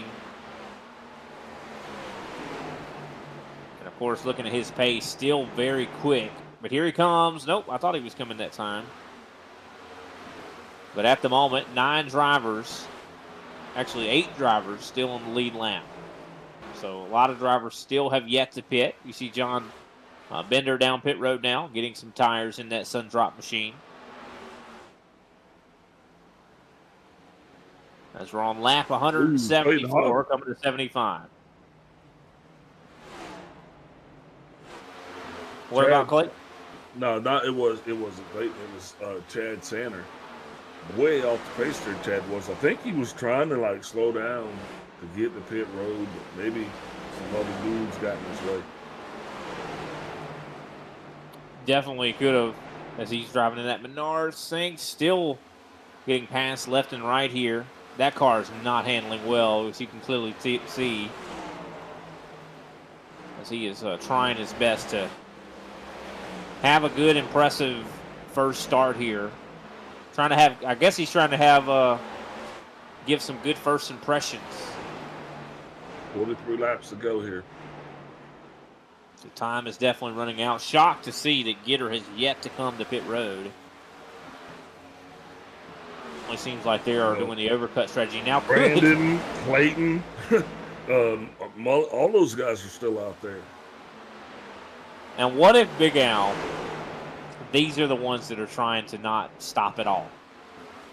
What if you're, I mean, you could be right on the money. Oh, no. Well, I thought he was slowing. It looks like, I thought Gitter keeps looking like he's going to come to pit road. That's because you're wishing that he would. What if, because, yeah, that way I'd be, because I said that strategy would not work. And if this is going to make me look like a dummy, No, but you know, either one or two things is going to happen. Either there's going to be a caution, or these guys are going to keep pushing it. I mean, this is looking more and more likely that these guys are trying to do no stop at all. But let me ask you a question though. If you're one of these guys that's up front, I mean, is it really abnormal for somebody to ask you to drive a tank of gas? I mean, think about what I'm saying. Yeah, I mean, it's. But don't we always expect the driver to be able to get us a tank of gas out of the car? Nah, yeah, at some tracks. Maybe not this one. I mean, but I don't know. I mean, Gitter has got a really good long run car. Clearly, he's got a car that can. It's not giving up. So I mean, I don't know. I mean, and you got Clayton Hoffman, Randy Mullins. Mullins looks good. Heitman still looks good. I mean, these guys are still hitting lap times that are not that bad. I mean, compared. You know, these guys practiced this. They had to practice it. I'm just saying that we have got to go for the long haul. 73 laps into their stint. That's how long Patrick Gitter has been on these tires, and he's only fallen off a second, which is and look, not there's as only much 38 laps to go. No, Big Al, I gotta eat crow. I think I'm wrong. I think I'm wrong. I thought that was not going to be a possible strategy, but I am apparently wrong. And I'm willing to admit it. I'm willing to admit it. I'm not gonna let you just own it like that, because sorry. remember because the full context of the conversation, right? Because we can play this back. After all, this is live. But you said the people in the back, and so I think you were correct on that. I don't think the people in the back would necessarily have the skill sets to run 111 laps on tires. But the people in the front, I do believe that's well within their scope. Clearly, yeah. I'd say the evidence is clear. So, I mean, if you want to give me a dunce hat, I'll wear it. What? No, man. Like, you it's never not even seen like that hat, dunce, like, you know. Yeah, but you're far from a dunce, dude. I know, man. I'm saying I made a mistake on. I did not think that was an option, and apparently, look, it's still not over yet. I thought the tire wear was just not. It was not feasible. It's still not over yet. Making it look like it is possible. That's why we call them strategies. We still got to run. You know, we still got 30, 34 laps to go here before we can even think about crowning the winner. It definitely is not over. I mean, I'm looking at lap times right now. Pasalacqua is looking like he's the best on the long run right now. 24.797 last time buying from him. He's catching Patrick Gitter. So we'll have to wait and see. Now, of course, Gitter has got some dirty air in front of him, and that could be affecting him as well. I think at this point, when these tires are this worn out, I would assume dirty air is probably killing these guys' runs. But now that they've made their bed, they have to lay in it now. I mean, they're 80-something laps into this run. We're quickly approaching the end of this race, and could we see a late race caution? It changes absolutely everything. Yeah, and usually those cautions happen far, far away from the front. You know what I mean? It's like, and we have that conversation like, whoa, those guys racing for back there in 14th place. Yeah, 100%. Yeah. Let's do a quick rundown through the top 10. Patrick Gitter up in the lead right now. Has about a 1.8 second gap right now on Pasalacqua, who's in second. Clayton Hoffman's in third. Randy Mullins is in fourth. Derek Heitman's in fifth. Brian Johnson sixth. Alexander Carr is in seventh. Matt DeCiani eighth. Chad Sander in his first start's in ninth. Kenny Powell rounds out the top 10. Of course, Sander and Powell are the first lap down car. So definitely interesting to say the least. Now, I do want to mention Matt DeCiani took that that right sides only, I do believe. He's now on the lead lap and about 17 seconds back from the leader. He might catch Alexander Carr and get up into seventh.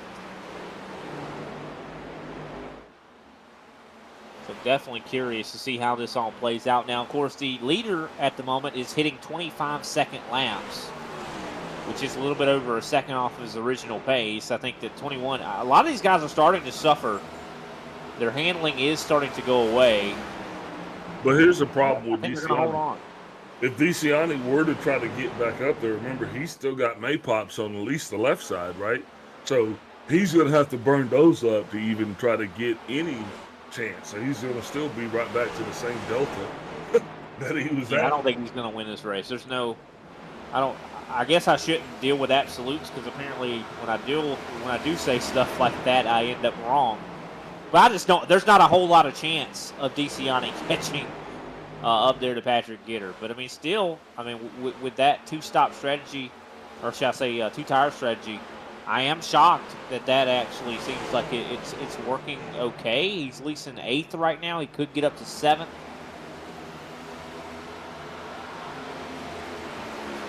Brandon Pasalacqua is starting to really catch up. But then you start to look at all of these other guys that are back here that are just like, they risked it and they lapped down. They're even going to be in a little bit of a different situation if a caution comes out. They're still going to have to stop. Well, some of them probably are going to message me after this race and probably like, Brian, I was listening to the broadcast. You said it was impossible, so I decided to stop. But I'll tell you what, this is definitely getting interesting with Brandon Pasalacqua and Clayton Hoffman, though. Hoffman is starting to catch Brandon. Brandon is starting to catch Gitter. This could turn out to be a race for the win here towards the end. Well, hell yeah, that's what we showed up for. But my only thing is, I'm still sitting there. There's always the possibility, Brian, that there's going to be a late race caution. And I'm just looking at all of the guys that have already pitted. And the question is, I think you got to come down and at least take two. Okay, so you're saying that some of these guys won't. You think that everybody? I thought we said that they probably could make it on gas if they saved a little bit. And I think one lap is easy to save. Yeah, but I'm saying if the caution were to come out, for the benefit of clean tires, the guys that have already pitted would even have to come back in because they wouldn't even stand a chance. They get 8 up. Oh, of course. You would not be out here for 100 laps. It's just like, oh yeah, caution's out. Let me stay out. Like that would be probably the dumbest thing you could do. Well, what I'm saying is, if you look at Powell back right now, these guys are all sitting somewhere between 34 to 30 laps, right, on their tires. Caution comes out, you don't get the wave around. I think you have to come down pit road. I just don't think it's responsible to stay out. He's doing it the hard way. Kenny's passing the leader right now. But that's awesome. Paul Hill as well, catching up. Going to be able to unlap himself. This just shows the difference in new tires versus old tires, But by the time they get back around, their new tires are going to be old tires. Because you got to think, those guys, they didn't just get a free pass to go through the field. They literally had to. Kenny had to unlap himself, ladies and gentlemen. That is a process within itself. Got a battle right now that's been developing for the 4th place position. Derek Heitman trying to hold off Randy Mullins. Randy has been looking actually really good on the longer run, trying to catch up there to the 76. Also got to mention Brian Johnson. Now, Brian Johnson's up in 6th place right now after he got spun by Matthew Cisna earlier in this race and somehow has recovered up to 6th. Got to give him a lot of credit. Brian's another one of those paradigm guys that's made a complete shift. He wasn't that strong when he was with G&G. I mean, that's the truth of the matter. So I'll extend him the same courtesies that I did to Randy Mullins. I mean, he has really got on his game. And I don't know, maybe they bought that dude some shoes that fit his feet. Maybe, I don't know what they did, but it's working. Yeah, no, Brian definitely always fast. And I would even beg to say that he was fast with G&G as well. And in a lot of ways, Brian has always been a guy that can adjust on the race car. But I do agree that with the new Paradigm team, that they have all been running very well. Right. I think they all complement each other very well. Yeah, I'm not saying that he wasn't, a great racer at G&G. I'm just saying that he stepped his game up another level since he's been over Paradigm. Oh yeah, no, I agree. But look at J.C. Evans and Mark Sanchez. When these guys got the G&G, they're better than they were where they were before as well. So, tell you what, they are battling pretty hard at the moment. That's Andrew Griesbaum. Of course, I don't think this is not for position. Griesbaum, of course, battling with guys that are on the lead lap. Derek Heitman and Mullins are on the lead lap, battling for position. So this is kind of getting a little bit iffy, seeing these guys that are a lap down battling, or multiple laps down, actually battling with lead lap cars. Yeah, the car just went right by the 94 there. Now, it's just a little bit too close for me. We made it happen.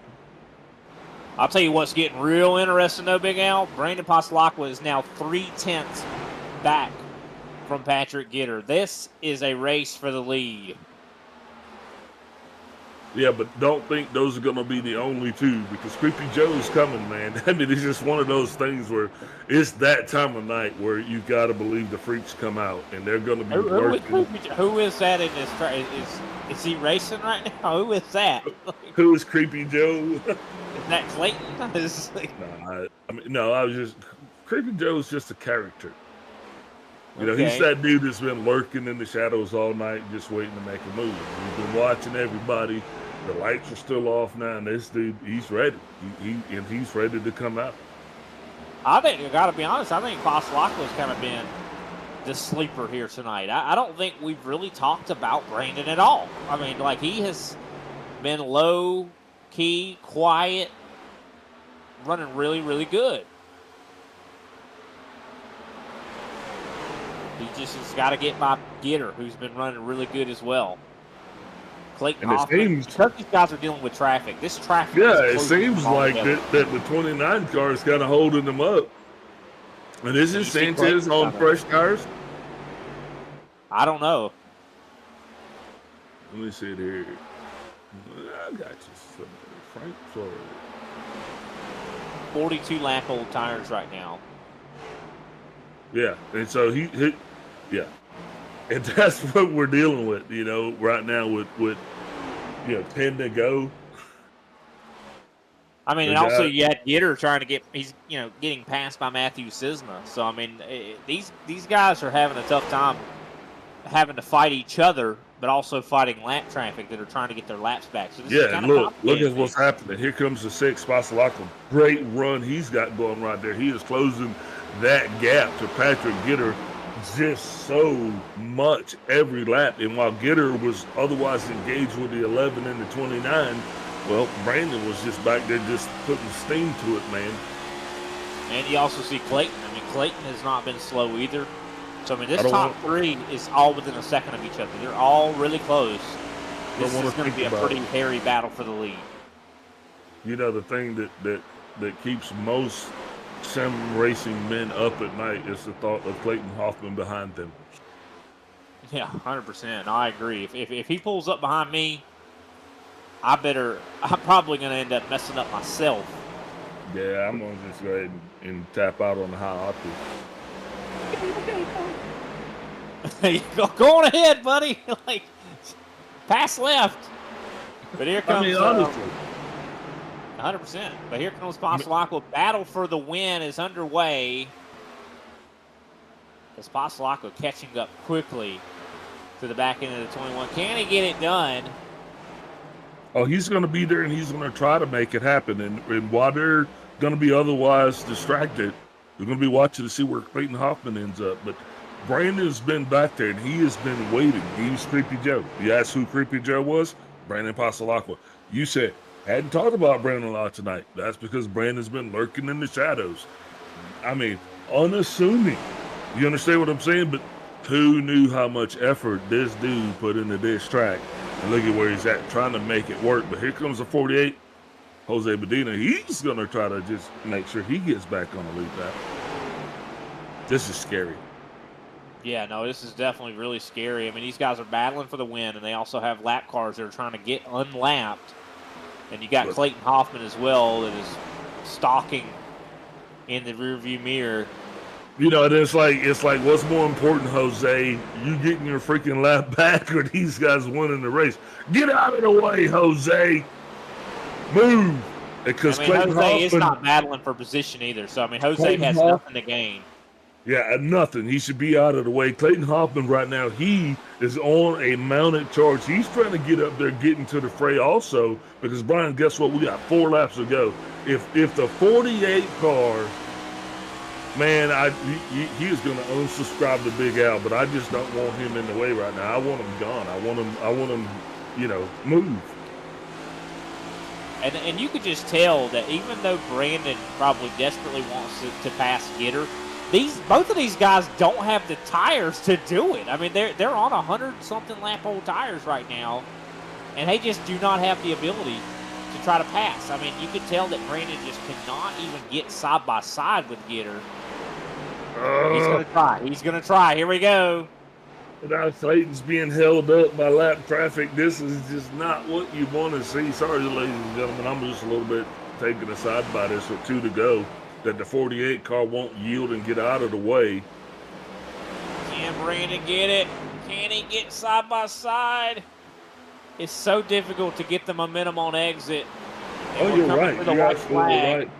And here it is. This is all for the marbles. You gotta let it go. And I don't think Clayton's got enough to get there. Brandon's gonna come up short as well. Last lap. Here we go, going into turns 1 and 2.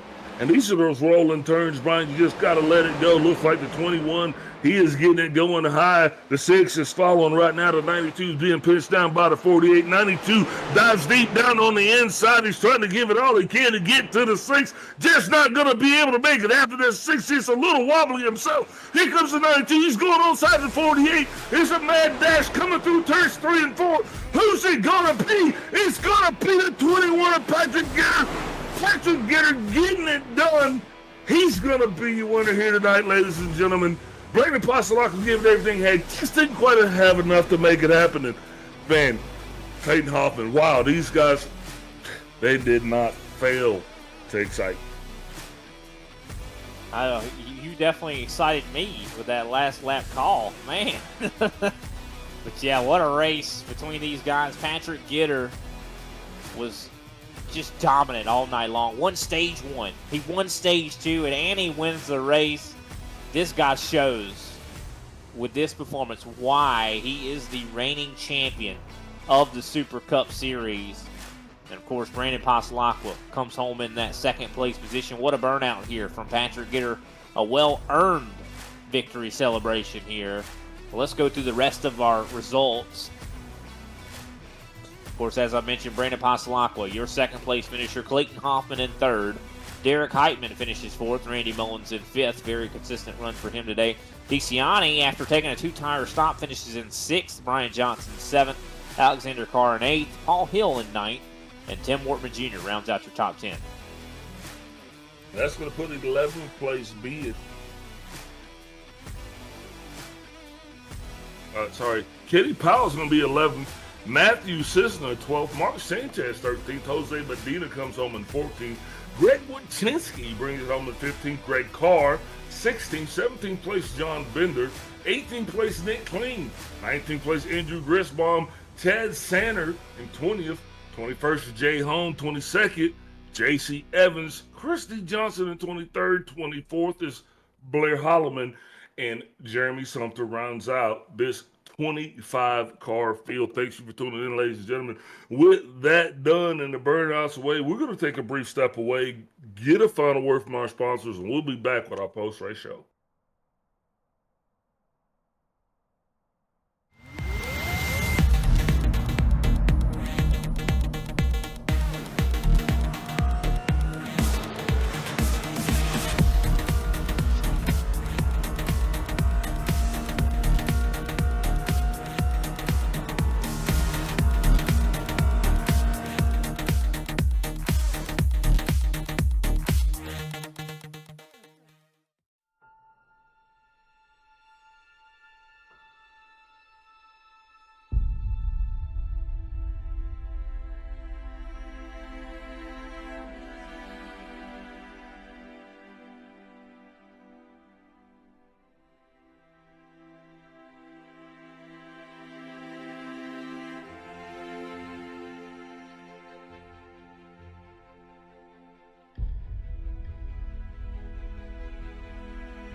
You went, you served, and forged the relationships that only being baptized in the fire of combat can develop. At FallInVeteran.com, we understand the unique bond that veterans share. That's why we've created a platform where you can connect, share experiences, and build lifelong friendships with fellow veterans. Signing up is easy. Simply visit www.fall-in-veteran.com and create your profile. Customize it to reflect your military service, interests, and hobbies. FallInVeteran.com is more than just an online community. It's a support network where you can find resources, advice, and encouragement from those who understand what you've been through. Whether you're looking for camaraderie, mentorship, or simply a place to share your stories, FallInVeteran.com has it all. Join thousands of veterans who have already found their tribe and start connecting today. FallInVeteran.com. Come join us and experience the power of community. Sign up now at www.fall-in-veteran.com. Welcome back, ladies and gentlemen, to the ISCA Super Cup Series. What a race we just saw here at Iowa Speedway. We saw a 111-lap run to the end, and somehow they made it on gas. That's shocking to me for sure that they even made it on tires. But, of course, with the conclusion of this race all wrapped up, let's get into our post-race interviews. We're going to go ahead and talk to our third place finisher, Clayton Hoffman. Clayton, how are you, man? Doing pretty good. How are you doing, Brian? Doing good, man. Glad to hear from you for sure. You started in 24th. Was that on purpose? Yeah.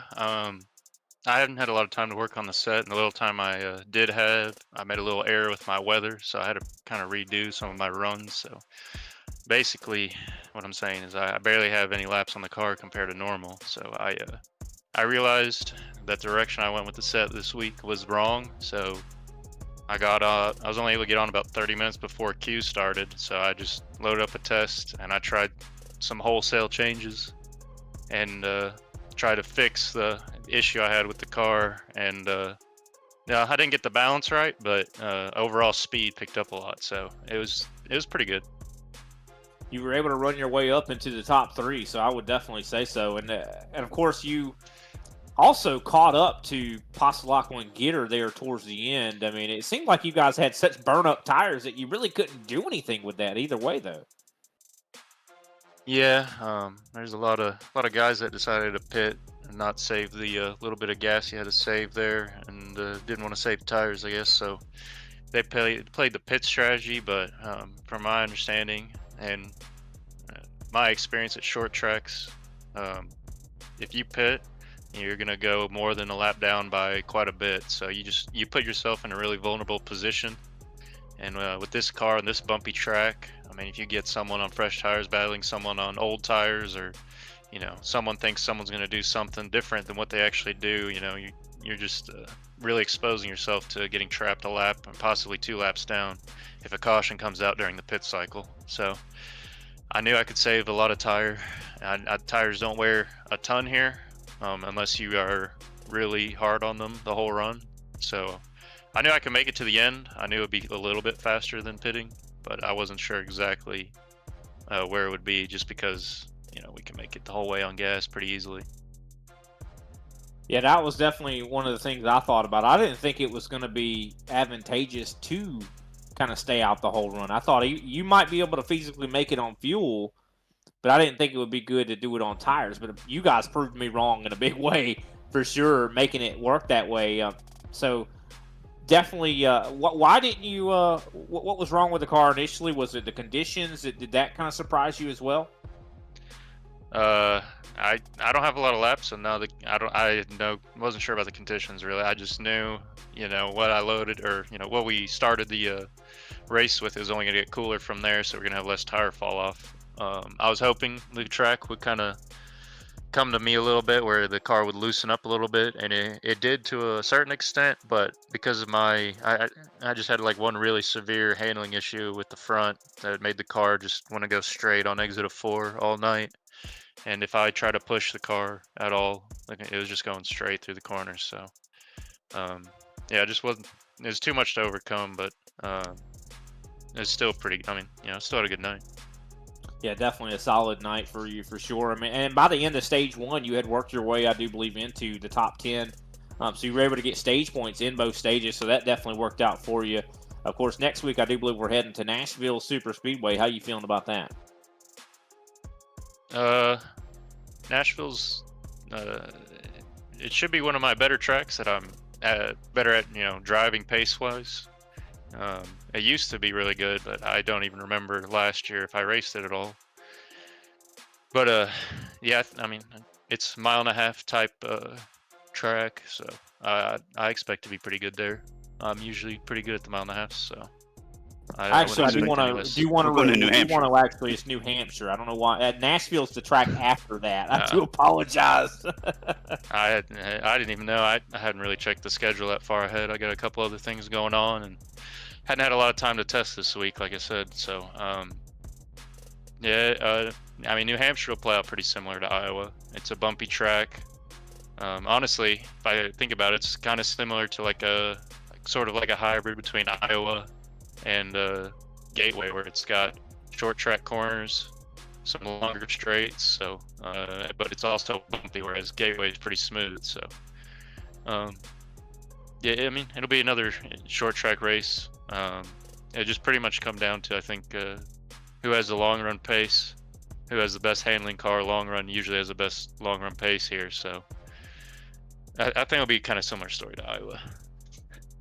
All right. Well, we definitely look forward to seeing what you can do there at New Hampshire after this third place finish here tonight. Who can we shout out, Clayton? Just shout out Nitro Racing. I'll try to do my best to put out an update for this car based on what I learned tonight here, hopefully tomorrow, if I can. I wanted to try to work on it today, but I wasn't able to get on early enough to do it. So hopefully I can put that out before NIS tomorrow night. All right. Well, thanks for your time, Clayton. Thank you. All righty. That was Clayton Hoffman, driver of the 92. Started in 24th, finished in 3rd. Next up, Big Al standing by with Brandon Pasalacqua. Brandon Pasalacqua, Big Al up in the booth. You got me? I got you, Big Al. How are you?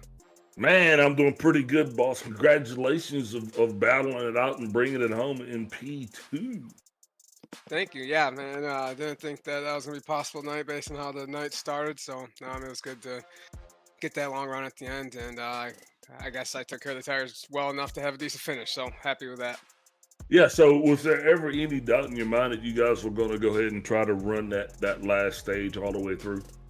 Yeah, we made our mind up Tuesday or Wednesday as a team that we're going to run it the whole way. We did some tests to know that we'd make it on fuel, and like Clayton said, going a lap and a half down at a short track it's a risk, and did get nervous when some people did that, especially Matt, because he had great pace and he got out there to a good lead, but it's so tough to make that back up. So we just decided to stay out, and it worked out for us for the most part. Tonight I kind of gave you a new nickname, and nicknames, you can't give yourself a nickname, somebody else has to give you the nickname, and that's Creepy Joe. Creepy Joe, okay. You got a story behind it? Well, yeah, because I said, we're looking for Creepy Joe. Creepy Joe's that guy who we haven't talked about tonight, who's just been out there lurking in the shadows, waiting on, and that's exactly what you did. You came literally, onto our radar and was you were going for the 21. Honestly, I think had you guys not got caught up in lap traffic, it would have been a little bit of a different story. Yeah, no, it's the car was so tight to start the race, and it was like to a degree that I haven't experienced it all week. So I was trying to figure out, was it my driving or was it something with the setup? So I made adjustments on that last stage, and then since we knew we were going long, I just decided to back my corners up, and wherever I finished and got to at the end of the race is what I was gonna be happy with. And I think I had a little bit more tire left than Patrick at the end, but there was no way I was going to pass him. It's just too hard here, and on 100+ lap tires, I would have to maybe give him a bump and run, which I would never do. So I was just happy to be running up there with Patrick and Clayton. Those guys are phenomenal drivers, and to be up there with them, that's enough for me. Well, you're every week you're up there with those guys. You're one of those guys. So congratulations to you, because it's not easy. We understand and appreciate the amount of time you guys put in to your setups just to try to get them so you can be competitive. But speaking of that, next week we're going to be loud in New Hampshire. What are you thinking? What are you bringing? And what are we going to be doing? Yeah, I think I finished P3 last year behind, I think it was Patrick and Shane Parrish. So I noticed that they had a little bit different line than I did, so I'm maybe go back and watch the race and see if I can't figure out what they were doing. I think it'd be just like what Clayton said, similar to tonight. I mean, you can go out there and blister for 30 laps, but damn, you ain't gonna have anything after that. And you saw a lot of guys go out there and have fast cars, and which is great because you get your track position. But if you get a long green flag run like the last stage here, that's gonna be tough. So we'll have the same mindset next week at New Hampshire, and the team and I will put in work to come up with the best sets we got. Man, Roger that, man, and thank you for doing what you do. You made it look so easy down there. Congratulations once again for bringing it home in P2. Who you going to shout out here tonight before we let you go? Yeah, for sure. Just shout out to Paradigm Motorsports. We sponsored the race today, and sponsored the race back in Charlotte, and it's just something we want to do to help out the league as much as we can. I know it's something small in terms of the bigger picture, but we hope it helps, and it's fun to put these on and our little corny commercials that we have there. I hope people get a good laugh out of it. So that's a cool deal, and thank Josh for that part. That was his idea. He spearheaded it. So that was the second out of 5 races I think we're going to do. So looking forward to that the rest of the year. Great runs by Randy and Brian today. Brian had a rocket ship. He probably would have been right up here in the podium spots if he didn't get in a little bit of trouble tagged there at the beginning of the stage. But nonetheless, good job by the team. I want to thank OB Builders, Ram Welding, and Fabrication, you guys in the booth, and then everything Kenny does for the league. Hey, Roger that, boss man. And I always say, don't go party too hard. We'll see you next week. 10-4. Thanks, Big Al. Alrighty, that was Brandon Pasalacqua, driver of the 6 machine. He started in 6th place, finishes in 2nd place. I definitely think he had the speed to maybe contend with Gitter. He did contend with him a little bit, but he was not able to get past the dominant driver of the night, Patrick Gitter. You won stage 1, you won stage 2, and you win the race. You won everything. I mean, you led probably the most laps here tonight by far. I mean, you just dominant machine. Did you come in here knowing that you were going to be this dominant? No, I mean, I have run some officials this week, and this will be the first win for me of the week. So maybe it's just practice and dialing it in and seat time. And got some good advice from Conti earlier in the week, who's been helping the ambassadors over there at TCSP and customers too. So it showed tonight. I'm just appreciative of that and that it paid off. Definitely seemed like you had just good overall pace. Did you have to make adjustments throughout the race? Because it seemed like the track seemed a little bit unpredictable. I mean, we saw a dust storm show up all of a sudden. I mean, it got really foggy. I mean, the wind was crazy. I mean, what did you have to make any adjustments as the race went on? Here and there, we made the stages were were about roughly half of a full-length run, so we made some adjustments for short fuel, things like that. And it's funny because the end of stage 2, came into pit, full fueled it, knowing that I was gonna run the full length, and left my short pit adjustments in the car. So I fired off, and I was like, oh crap, I got my short pit adjustments in. So it was like that last run was a little bit tight entry, a little bit not loose off exit, but I just knew, I was like, man, I gotta take care of this thing if it's gonna make it. And it worked out, but it was a mistake that almost cost me there. I mean, if we had a few more laps, I think Brandon would have had it because of that, that pit adjustment mistake. Well, that's definitely interesting that you made that mistake there, but it still worked out for you. You're still able to come home with the victory. Definitely a good points day for you for sure. I would be remiss if I didn't ask, what was it like to see it looked like the apocalypse was happening out there during that dust storm portion of the race. It was hard for us to see up in the booth. Yeah, I was wondering, like, the lights are going to be coming on, but are we going to be able to see? Like, it's a little foggy. Some guys with silver. Yeah, I mean, it was like guys with silver or slightly orange cars. I mean, you kind of had to keep an eye out for them because they did blend in a little bit. So that was interesting. And there for a little bit, it's like, all right, how cloudy or foggy or dark is this going to actually get? So that was kind of an interesting piece of the race tonight. Yeah, I mean, I didn't know if some farmer, next to this track was farming and harvesting or something like that. So I just was curious what that was like from your perspective. So it was definitely interesting from ours, but great job on the win, Patrick. Just dominant performance. Do you think you're going to be able to carry this momentum into New Hampshire? A lot of people are seeming to think that that's going to be very similar to this track. I hope so. And I think it will be pretty similar. Seems like all of these short tracks with fairly flat banking, it's very line sensitive. It's hard to pass. So I think you'll probably see more of the same next week. I mean, New Hampshire's got some longer straights, but banking, cornering, things like that is going to be a lot similar, I think. See, I don't see how you guys could equate these tracks because I'm like Iowa's a lot more multi-groove, and I just never thought New Hampshire would be really more multi-groove. But so that's interesting to hear that from you guys, and I'll definitely take your word for it, considering you guys definitely do a lot more racing than I do, and you guys are some of the best of the best. So great job to you, Patrick. Though, who can we shout out after this big win? Yeah, first off, you guys in the booth for calling the race for us, and Kenny for running the league. Shout out to Michael Conti and Team Conti Sim Performance again. Great set this week, and he's been really good about trying to give advice on how to run the car and coaching, things like that. But it's been helpful for a lot of us, so we appreciate that. Barton PC, Seminario Designs, and then Brandon for P2. He ran a heck of a race. I knew that was going to be a battle at the end. He's always up there with us. And then Clayton for the P3, and generally Paradigm showed up tonight, ran a good race. They had a lot of guys in the top 10 there. Same with our group. So that was fun to have us racing together. 100%. Well, it's definitely fun to watch. That's for sure. Can't wait to see what next week looks like for you, Patrick. Thanks for your time. All right. Appreciate it, guys. Thank you. Alrighty, that was Patrick Gitter, driver of the 21 machine, of course, reigning champion. And, of course, he showed it here tonight why he is the reigning champion. Dominant run here for sure. Can't wait to see what New Hampshire looks like. Big Al, any final thoughts here tonight? Oh, we better not neglect to mention that Kobe Jordan did win the over-under at calling us having one caution based on an accident. So he definitely deserves some props for that.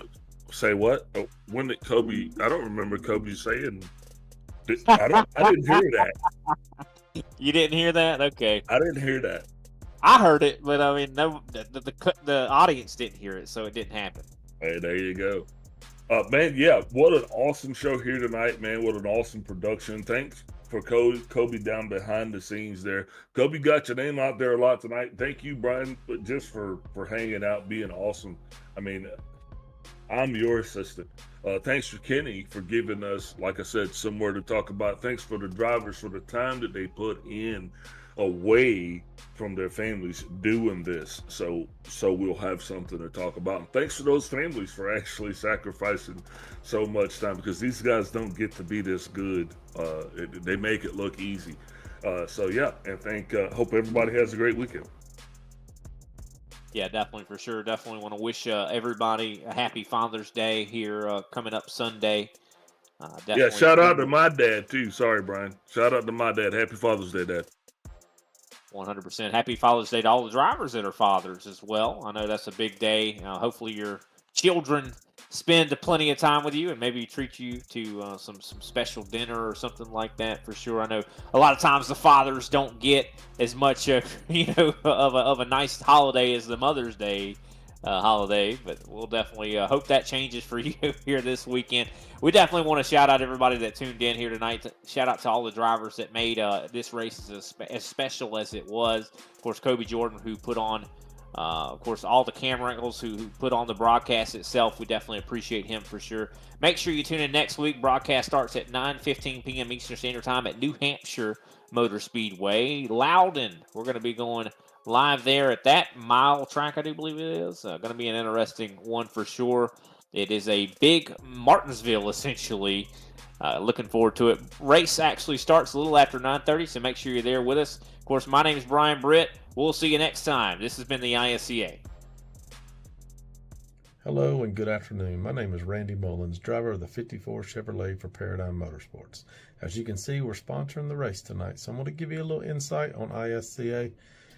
People ask me all the time, why do you run that league? Well, I run it for a few reasons. The long green flag runs, the good respect level that's in there, along with their etiquette. Everyone drives clean and it's fun, but they also race very hard. That is something I've yet to find in any other league on the iRacing server, and you dang sure are not going to get those in the opens. So if you're not in it, come check us out.